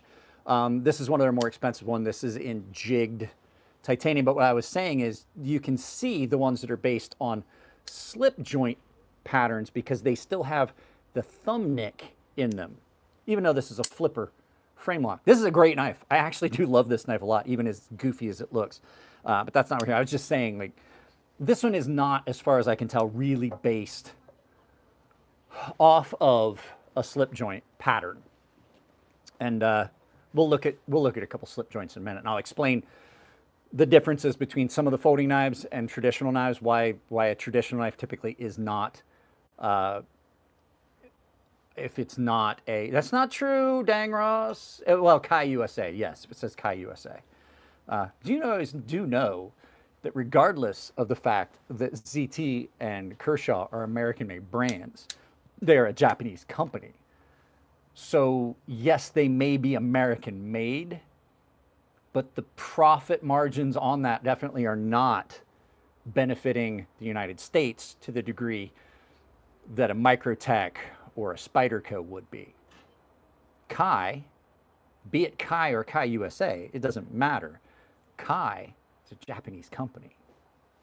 Just throwing that out there. I don't care. I love all knives. I don't give a shit where they're from. Just when you guys get on the bandwagon of American made, yes, the employees are getting paid, but the lion's share of that company revenue is going to the parent company in Japan. Just throwing that out there. Like Kai sharpening stones, Kai Japan sharpening stones, all that stuff. Yeah, same company. Yeah, so Finch knives, if you want some really good ones, Finch knives are great. I'm not a fan of ZT knives. I really do not find them to be the best. Kai, if you go to Japan, if you buy something that is made out of steel or a kitchen knife or anything that is along those lines, anything kitchen knife related with some minor exceptions, it's gonna be done by Kai. Kai is a huge Japanese company, and Japanese companies are weird. They don't have the same monopoly laws that we do. And some of these companies go back to the daimyo and emperor's days where certain companies were allowed to control everything. Mitsubishi is a office supply, paper, and you know, like that, like pens and pencils. You should still buy Mitsubishi pencils and papers. Nintendo. Nintendo was a company that made playing cards, like poker cards. And I have a set of Nintendo playing cards. They still make those. You can still buy Mitsubishi pens and paper. Kai is another one of those companies that has been around for hundreds and hundreds of years that just basically control an entire segment of an industry in Japan. So you can look it up. There's a lot of stuff they talk about it. So, so that was a fairly budget. I'm going to talk about, so it's going to be kind of a mixed mash. We got several knives here. I did want to talk about slip joints. Rosecraft Blades is doing some great slip joints before we run out of time. If you're looking for something classy to give to someone, if you got a father or grandfather, if you're looking for a great Christmas present, go check out Rosecraft Blades for good budget. If you want to get an American one, American-made slip joint, that's a really good one. Don't go with case. Case are garbage. Go look for a Great Eastern Cutlery. They are going to be expensive, but they are 100% American-made. They are an old artisanal company. They do an amazing job. If you're just looking for something that is of equivalent quality at a fraction of the price, and you don't care that it's made in China, the Rosecraft Blades. This is the Sweetwater Creek Senator with stag handles. Here, let's turn this around so you can look at it. Those are true stag handles. Beautiful blade. It is a truly well done traditional, beautifully done. And the thing about traditionals are, every company that makes a traditional is going to have a Barlow, a Senator. They're not knockoffs. Great Eastern Cutlery makes a Senator. Great Eastern Cutlery makes a Barlow. This is Stag, so these are Stag handles. So this is a great, great option if you want to get something classy, but you don't want to have to break the bank. Their stuff is great. This is a bone-handled Barlow, traditional style. Every company that makes traditional knives is going to have a Barlow. They're going to have a sheep's foot Barlow like this. They're going to have a drop point or clip point bar. They're going to have a bunch of different ones. So this is something that is a truly gorgeous showing of a traditional knife, done really well, super high quality, and it's not that expensive. And you can get something that somebody will treasure, especially if it's like a father or grandfather that you know would appreciate a good traditional pocket knife that is high quality. So Rosecraft blades, I have a coupon code that saves you 10% at Rosecraft blades. Crazy Sharp, all one word. It works at KATSU Knives, Fair and Forged Knife Works, and Rosecraft blades. Saves you 10%. Crazy Sharp, all one word, all lowercase. These are great, and they're not knockoffs. Somebody tries to say, well, that's a knockoff of a Barlow. Every company that makes them, they have patterns. A Barlow is a pattern. A Senator is a pattern. Every company that makes a traditional is going to make one of these. It's not the same as if you take this knife and you make it exactly the same. It's different, right? So these are fairly budget, but there's other companies, like I said, Great Eastern Cutlery is doing it. There are some companies that are doing these slip joints in a more modern format, like Jack Wolf knives, where you're getting different materials, like handle materials that are just crazy over the top. They are done beautifully well. They're incredibly good. But also not USA made. Great Eastern Cutlery is going to be the gold standard. They're going to be American made. They're going to be quality. They're done in small batches, limited availability, and they are not cheap. So just one of those little gift options. I don't make anything on the sale at Rosecraft blades. I simply can get you 10% off. This is probably as many of the slip joints as I have. I have another one of their slip joints, which is their swayback, which is another pattern that everybody's going to have. Sometimes they'll have a different blade shape. This is a Warrenclyffe style swayback. This is the Clinch River swayback that they do. Beautifully done knife. This won Import Knife of the Year, I think 2022 or 2023 at the Blade Show. Great. I think this is a really good one, and I carry it a lot. I think this is my favorite. I just like stag handles. I like stag handles. This winds its way in my pocket way more often than any of my other slip joints. Mainly because most of the other ones I have were my grandfather's, and I'm like, I don't really want to throw my grandfather's antique slip joint in my pocket, but I will throw this one in. So, all right.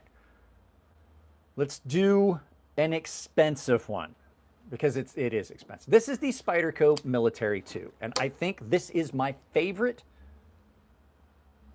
Well, not necessarily. This is the best knife that Spyderco makes. This one is in micarta and crew wear. You can see it gets used a lot. You can see the wear patterns on the blade. This is the best knife that they make. As far as if I had to pick between the PM2 and this one, it would be a hard choice. It would be a very, very hard choice. I think this is a more functional knife, but being a big guy, it's a lot bigger knife, and I can compensate for the lack of control from tip just by choking up on it a little bit and using it. Beautifully done knife. This one is in crew wear and micarta, and once again, one of the best American-made companies you're going to find right here is the Spyderco knives. This one is also in a compression lock, which is one of the strongest locks on the market. Now, mine has got a little addition. I meant to mention this when we saw the other one. This is a CME. It's a little attachment that you can put on the compression lock. It does not look like this when you buy it. That's just a little addition to it. It's basically you have to reach into it, and I didn't like that. So this is a little addition. It just glues on. You can get these from OCD for EDC. Justin makes these. They just make it a little bit easier to disengage the lock and manipulate the lock. It makes it a little bit easier if you're left-handed. That way you're not reaching as far in and trying to pinch, because if you were to see, that's the lock bar, and that's what you would touch. So this thing is absolutely one of the best knives on the market. They are a little bit more expensive. I think this is $246. Do I have the wealth of human knowledge at my fingertips to be able to tell you what the price on these are? Yes, I do, and I should have done that. Let me tell you what these cost.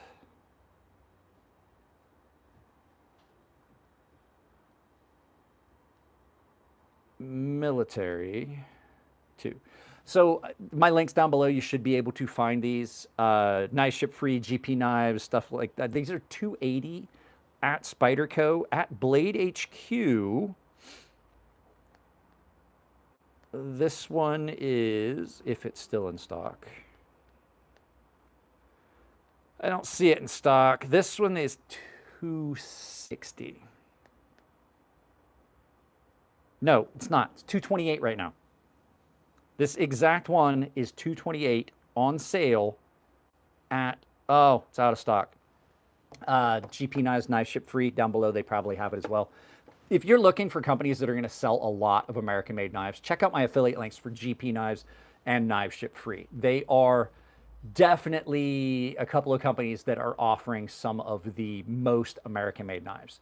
But yeah, Crewware and Micarta, probably one of the best knives ever. You can also get, this is, you're not going to see it glowing very well in daylight, but that is a tritium vial, so it doesn't need to be charged. It is like the tritium vials that are in the SIG night sights that don't need to be hit with a UV or in the sunlight to make it glow. It is a radioactive isotope that's in a glass vial inside of that, and it glows beautifully, because I absolutely hate, I'm going to get one for this one too. As soon as I start the new job, guys, got a new job, by the way. Didn't throw that one out there yet, but I did get, my offer letter should be coming the next day. I was supposed to do a bunch of stuff with my daughter today. That's why we're doing this right now. If you're trying to get a hold of me, if you're one of the guys that have my phone number, I may not be available until Wednesday sometime. My daughter and I are thinking about going to Six Flags. I don't know. She's on winter break. I haven't got to spend any time with her. We went to dinner last night. We went to Denny's, just she and I. Went to breakfast the other day too. I don't spend any time with my daughter. And the fact she's on winter break is amazing. That is a Glow Rhino.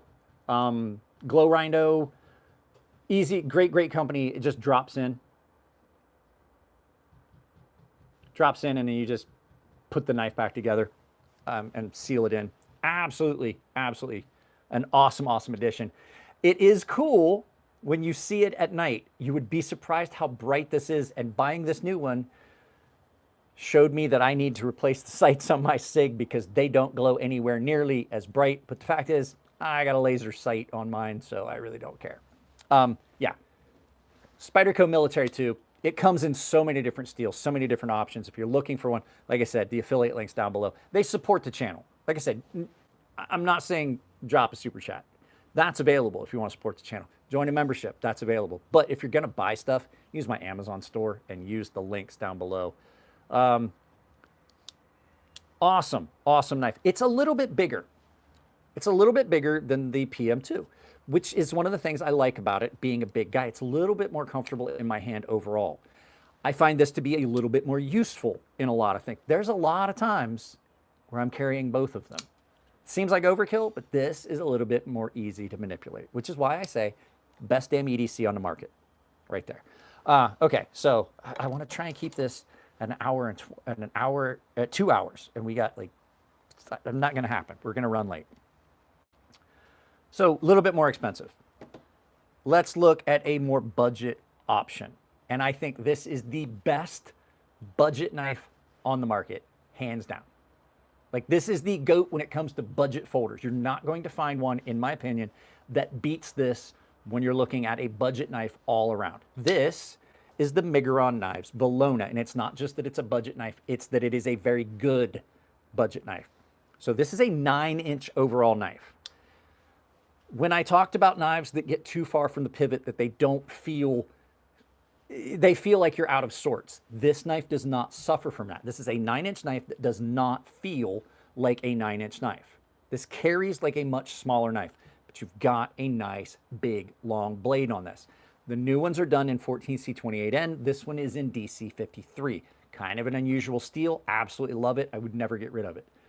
The action on this, flipper, beautiful.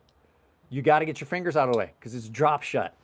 That blade does not got any play in it, by the way. It is that smooth, and it's dirty. Reverse flick off of the fuller is great. This has got one of the best overall appearances of a knife I've had in a very long time. Comfort in hand is just gorgeous. Ease and access to the lock bar is great, and you do get used to it. I know that looks weird, where you can see that like the material is exposed from the lock bar. Let me close it so you can see a little bit better.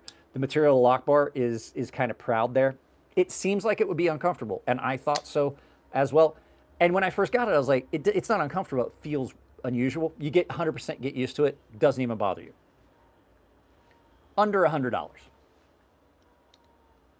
All the stuff I've said that just milled pocket clip, carries beautifully. Nice, cool pop of color on that. The new ones have a blue titanium pivot collar. All the stuff I just said should lead you to believe that it's a much more expensive knife, even as a budget knife. It's amazing.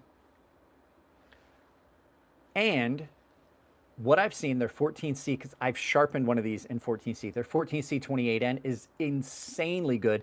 And if you can find one of the older ones in the DC53 steel, absolutely recommend it. I have sharpened this all the way to 12,000 grit and not found it to lose its aggressiveness in the edge, which means that it has really sharp, really big, irregular carbides in it, which means that it's going to be good. That's what I'm saying. They're in 14C28N now, which is a very good option.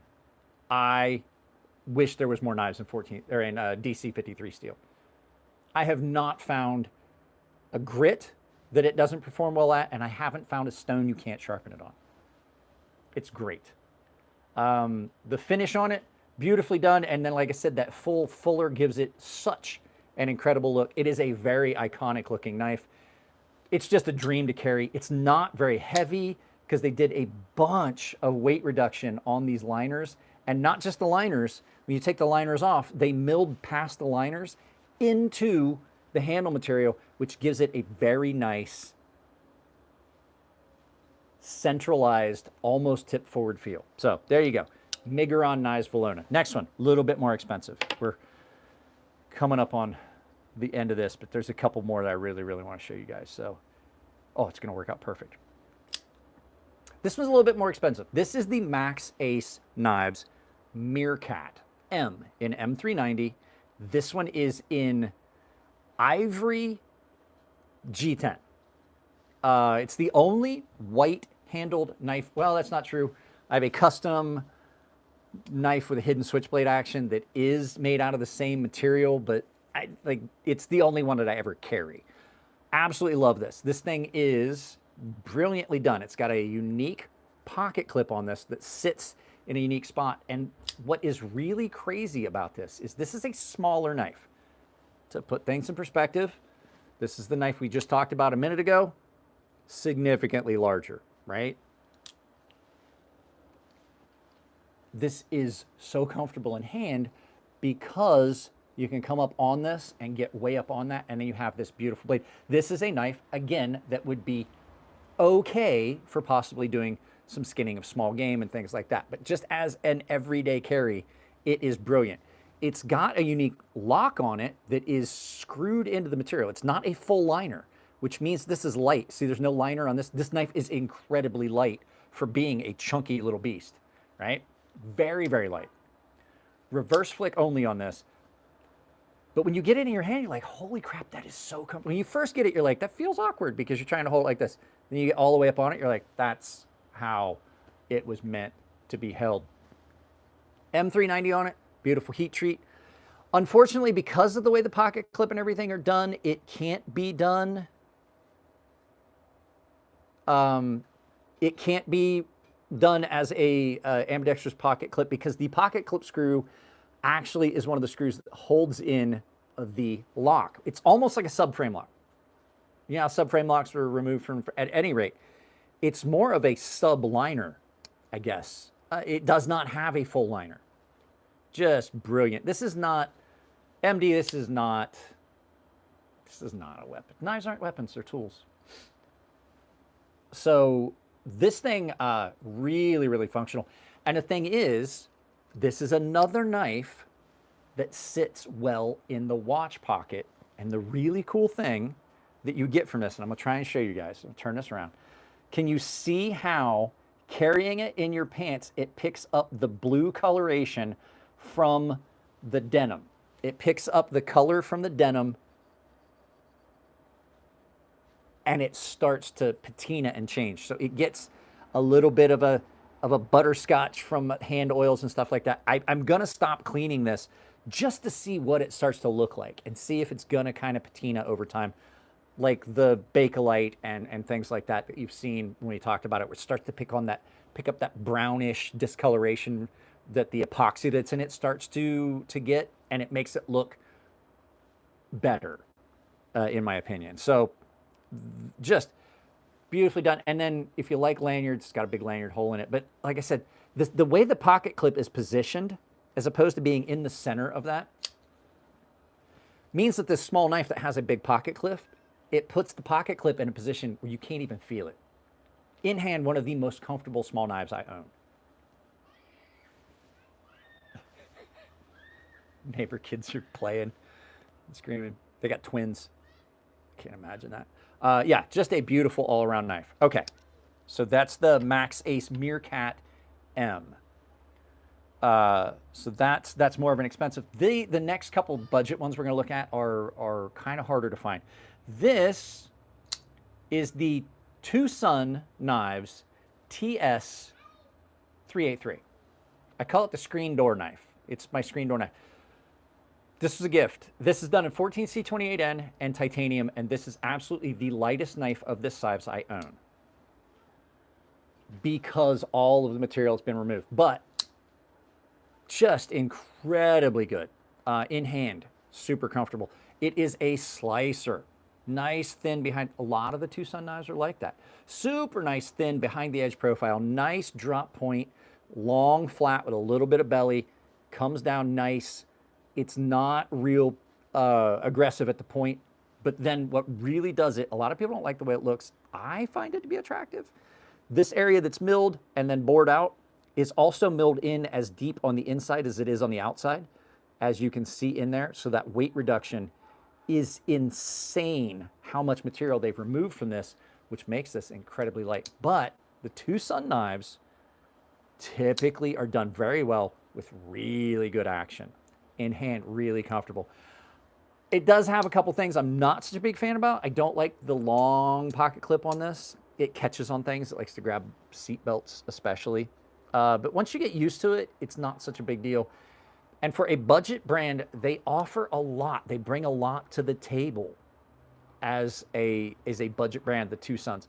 They are harder to find because they do small batch runs of knives. And then you don't know when the next time you're going to see them is. And they might not be in the same materials. So this one is in 14C28N, but I do know they did a run in D2.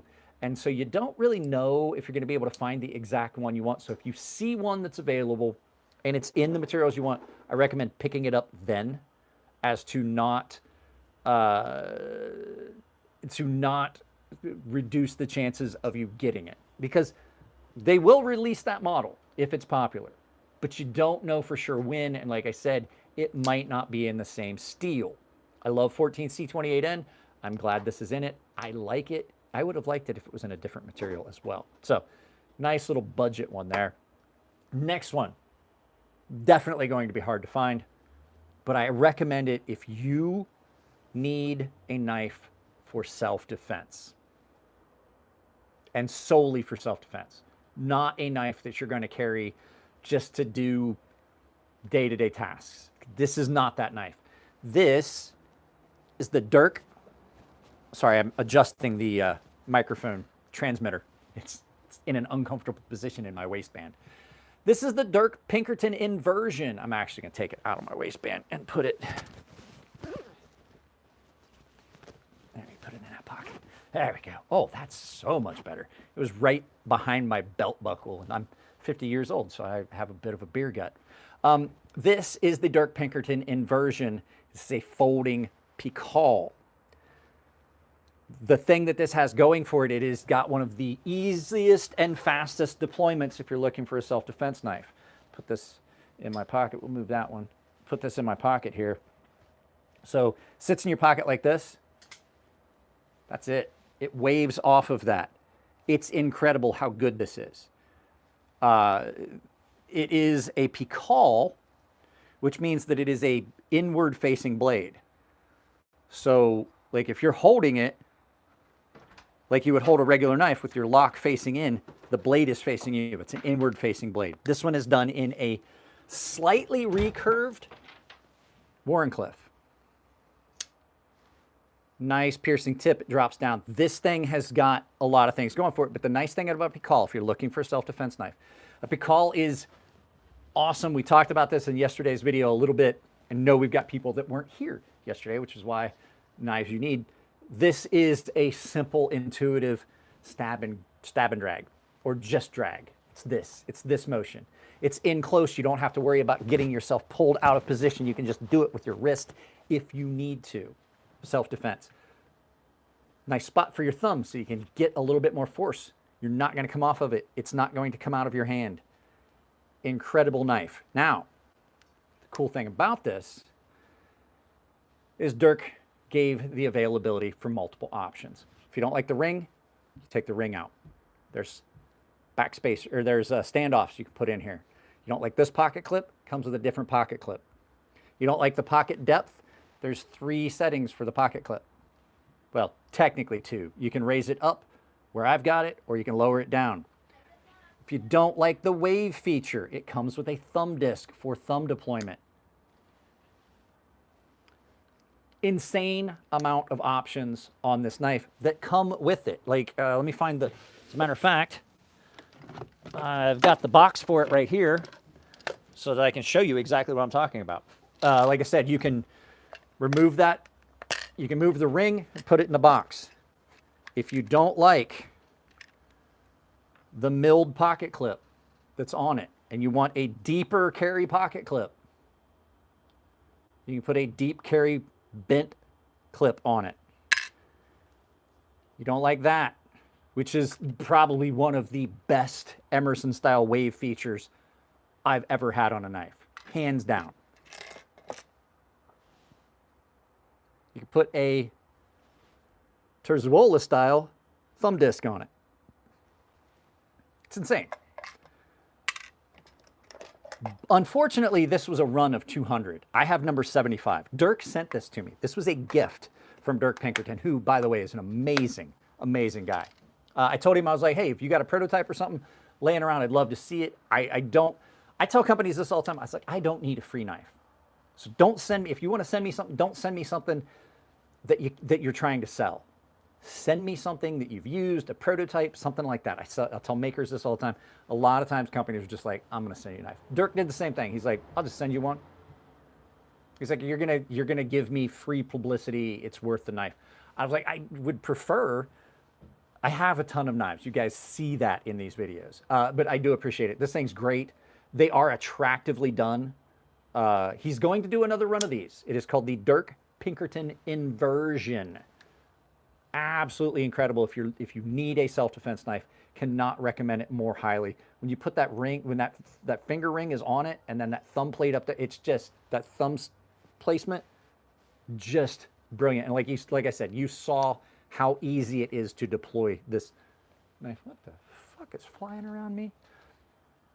Great, great knife. Brilliant. Just a brilliant, brilliant knife. But it's not cheap. I think these were $350. But for a purpose-built knife for self-defense, it's just incredible.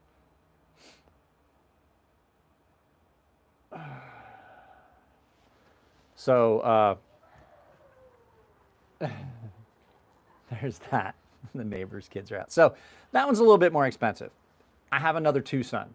to show you. If you can find this one, this I think is my favorite of the two Sun knives. This is the TS301. And it's just gorgeous. When you look at it, it is beautiful. So you've got carbon fiber and Micarta, G10. Yeah, G10. Tell the difference between G10 and Micarta. You want to know how? Stick your tongue to it. If your tongue, put your tongue off, your tongue sticks to it, it's Micarta. If your tongue doesn't, it's G10. The other way, put your tongue on it, doesn't really change color, G10. Put your tongue on it, drastic change in color, Micarta. Did you just lick your knife? Yep. So this is a unique looking knife. You've got this very slender handle, and then this blade that is like swept up. And I mean, I don't just mean the knife liquor channel. I don't just mean like the tip is up. Like from the pivot, it's almost canted at an angle, and I didn't like it at first because it sits in your hand like swept back. But it's kind of a clip point Bowie style blade with this nice thumb area on it, and it is so incredibly thin behind the edge, and just, it cuts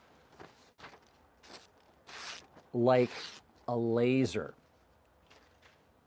And it's a dream to put in your pocket and carry. It's a nested frame lock, so the scales are over top of, somebody deleted a message. The scales are over the top of the frame lock, so you don't have the issue that you have with every other frame lock. So when you get a frame lock, right? Let me grab a frame lock. I know I've got one here. Where'd I put it? Oh, there it is. So the Sebenza, one of the best knives. You see how that kicks down? You feel that. That's something you're up against. And it's not a horrible, like, sharp edge, especially on the Sebenza. They did a very good job of not knocking off any sharp edges on that. On this knife, well, that area is completely hidden by the scales on top of it. It's just a nice little thought. And then just a gorgeous, gorgeous knife. I love this. This was a gift from one of the channel members. And just the way it feels in hand. It's so comfortable no matter how you get. And it's got these beautiful thumb studs on it, but they're not just thumb studs because they're your stop pins. So you have external stops on this. Easy to clean, easy to maintain, easy to take care of. Just a brilliant knife. And it's a budget-friendly knife. These were, I want to say these were $100-ish when these were out, but they are hard to find. This is another one of those two Suns, the two Suns TS301. Really a good knife. They have a lot of knives when you look up two Sun knives. And the first time I ever saw two Sun, they were kind of chintzy looking and feeling, the ones that I saw, like all steel handles, and they have absolutely came such a long way from being. The first one I ever saw was more almost like a cheap gas station knife, in my opinion, like all steel handles and stuff like that. So it was it was a really, really good knife. That one is. The first ones were not. Now, here we go. Almost done. This is a knife that everybody should get to check out one time. I'm not saying you should buy it because it really doesn't serve a lot of purposes. This is the EXO gravity knife by Riat Knives. This is a 100% gravity knife. It's an amazing knife. It's a lot of fun. It is so fidgety. It is so much fun. It's a very tactical style knife. This, I would say, would be, if you really could say a tactical knife, this would be one that I would say is almost impossible to cause the mechanism to fail because there is no mechanism. The mechanism is gravity. You're not going to get dirt and stuff in there. You're not going to break a spring. You're not going to have anything happen on this knife that's going to fuck up the action because it is simply a 2-piece, well, 3-piece knife. There's 3 parts to this knife. There's the piece that is your guide in the rail, your blade, well, 4. 1, 2, 3, 4. 4 pieces. That piece up here, like, I'm not talking about the hardware. I don't like balisongs. I do not have a balisong. I don't like them. I had some in the past. Just really don't like them. I like this way better. I like this better than a out the front auto. It only has technically 2 moving parts. That part moves, and then when this is on there, it moves with the blade. But I mean, it's the simplest of designs, but it is just executed well. Now the new ones have a lock. The new ones have a lock on it. I don't know how I feel about it. I dig this one the way it is. I carry this a lot. This thing is just brilliant. It's brilliantly done. It's in titanium and micarta. It looks very, very futuristic. It's got a lot of hard lines on it that I was 100% sure when I saw it at the show. I was looking at it and I was like, that is the dumbest thing ever. And I handled it and I was like, I'm buying that. This knife got me in trouble. My wife found out how much I paid for my Grimsmo Norseman. She was like, you paid $1,000 for a fucking knife? I was like, yeah. She's like, no more knives. That's it. A month later, I go to a knife show, and I come home with this, and I'm playing with it. And she goes, did you buy that? And I was like, yeah. And she goes, I said no more knives. I was like, uh-huh. She's like, did you think I was joking? I was like, I don't now. I don't now. I have bought knives since then, but at the time, I was only doing YouTube. I didn't have a job. The knives that I've purchased in recent months, I was actually gainfully employed, and I was using YouTube money to do it. Right now, we're using YouTube money to buy milk. I don't know if you guys know this. YouTube doesn't pay very well. So at any rate, absolutely recommend you check one of these out. And then the last knife on this list, it's not 100% budget. I didn't buy this. I used my buddy's points. You saw it yesterday. This is absolutely insane. This is the Cold Steel large Espada. Now this is a knife I'm going to film a video about. I was absolutely wrong about this knife. Just, you're going to get a bit of a spoiler. Spoiler alert for the video that's going to be filmed either later today or possibly tomorrow if my daughter and I don't go. Depends on weather and things like that. This is the large Espada from Cold Steel. Now, I'm not saying you should go out and drop $140 on the G10 and AUS 10 version of this knife. What I am saying is if you get a chance to check one out, you should. Because I made fun of people that carry this knife for years. I was like, it's ridiculous. It's too big. There's no way that you're going to be able to like carry that comfortably. There's no real use for this. And I 100% was wrong. As a country boy, now that I've had this in hand, I can tell you this would be perfect for larger tasks on the farm. Feed bags, bales of hay, cutting baling twine, not wire. Shouldn't ever cut wire with a knife. Larger tasks on the farm. It's a beautiful blade for that. Simple thing. Big bags of feed, being able to just cut them open and dump them into the feed bins and things like that. Larger tasks. Popping off some limbs that are in the way along a fence line so that you don't blind yourself when you're checking fence on your horse. Things like that, little things like that. If you're camping, it might be something you want to take because you can throw it in your pack. However, what I was not expecting was for this knife to sit in my pocket so comfortably that I walk around the house sometimes looking for it because I can't feel that it's in my pocket. And that's not a joke. I did it 2 days ago. I was like, where did I put that thing? And I sat down and I happened to put my hand down on my thigh and I was like, oh, there it is. And as far as deployment, Cold Steel's thumb discs are some of the best wave features you're going to find. And they are not just wave features. They're a thumb disc. Now, I will say, this one's going to get a little bit of a modification. It's a little sharp on that edge right here where the jimping is. So I'm going to do that. But I had complained about some of the GSM knives not coming as sharp as I would like from the factory. This came that sharp. You going, kiddo? All right, be safe. Love you. Are you stopping anywhere on your way home? If you stop at Walmart, let me know. This came that sharp. It was just a little coarse. It wasn't a burr, it was just a coarser edge, and so I just kissed it on a ceramic hone and then put it on a loaded strop. And it wasn't like I heavily loaded, so I just, on this, the chromium oxide, which, the chromium oxide side of this strop, which needs to be reloaded on this side, just lightly to make sure any burr had been removed. And it's just, it is a buzz saw. But yeah, I cannot express how surprised I am. And I shouldn't be, because I had the Spartan.